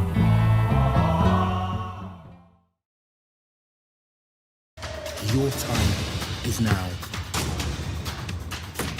When passion runs through you, become your own hero.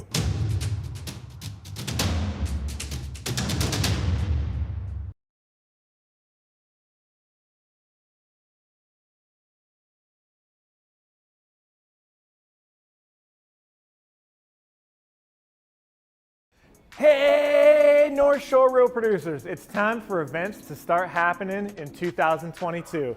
Wait a second. You look like Jason, you might sound like Jason, but you're not Jason. You got me. Busted. You know what? I'm sure realtors would appreciate your attention to detail. You should get into real estate law. Thank you. Well, as a matter of fact, I've been a real estate lawyer for almost 30 years. Hey, I have an idea. You should have your event here at 1090 Brewery in Glenview. It's a great space. They make their own craft beers, and it would be awesome. Sold. I'm obviously not going to argue with a lawyer. Do you want to go look at the space? Sure. Lead the way. Let's go.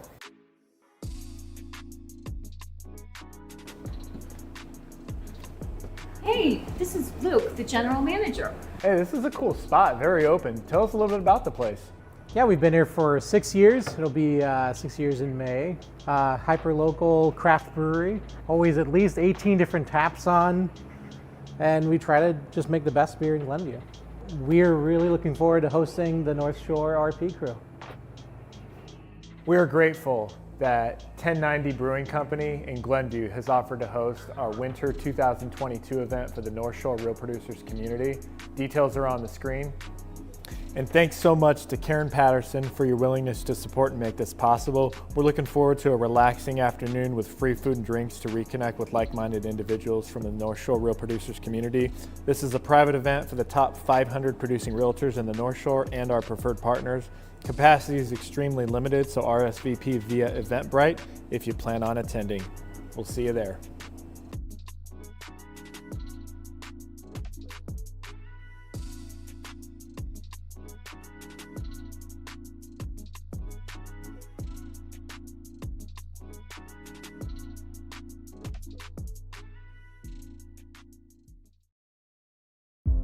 Hi, I'm Sean Rugstad, Caldwell Banker Realty. I'm out of the Glenview, Illinois office. I left Caldwell Banker a time of transition, thinking that the grass was greener on the other side. I was gone for 2 years and I realized right away I had made a mistake. I love the culture of Caldwell Banker. It's built around the agents. That's something that I felt I was missing before. They promote success by everybody working together. Everybody can network. Everything about the company is the best.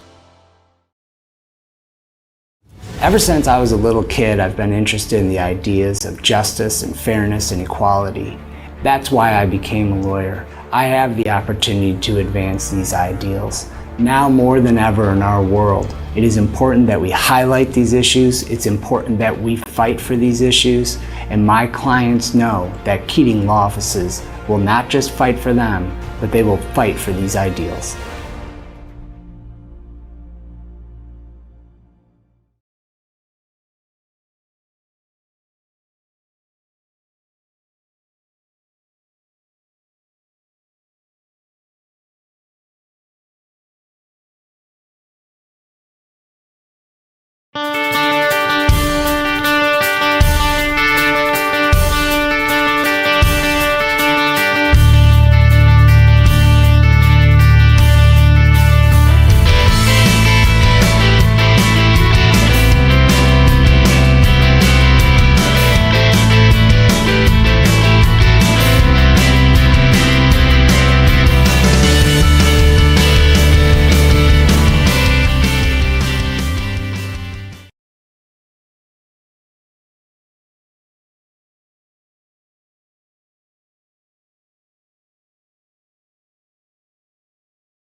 Sports Broadcast Solutions is a broadcasting network for everyone. SBS offers live telecasts on Channel 59.3, YouTube, or Twitch. We include pre- and post-game interviews with the players. You know, I started in the locker room. All the boys were getting going before the game and stuff, and we kind of found a little click at the beginning of the game, so I think that's what got us going. We also include digital live statistics, play-by-play commentary, team highlight reels, and even more than that. Go online to sportsbroadcastsolutions.com or search Sports Broadcast Solutions on YouTube. SBS, a broadcasting network for everyone. Sports Broadcast Solutions is a broadcasting network for everyone. At SBS, we offer a professional broadcasting experience for the non-professional athlete. Just like the pros, we offer everything for you. Play-by-play commentary. A no-hitter at Kane County Stadium. 15 strikeouts, 1 walk, 1 error, and that's it. Color commentary, highlight reels, recruiting videos, and much, much more. Unlike our competitors, we zoom in on the action and always have a live scoreboard with a live time code. If you're ready to have your next sporting event feel like CBS Sports, then make sure to call Sports Broadcast Solutions today.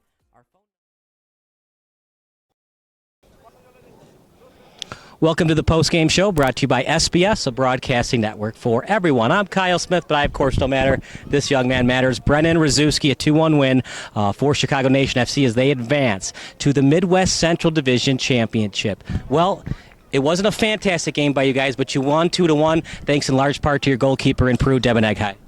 Yeah, it was a little rocky at times, but we managed to pull through and keep the ball out of our net and win the game, so that's what matters. What did Sueno do this match? You played them earlier in the season. You dominated them 6-1, but they look different, especially with number 66, Joel there on the pitch.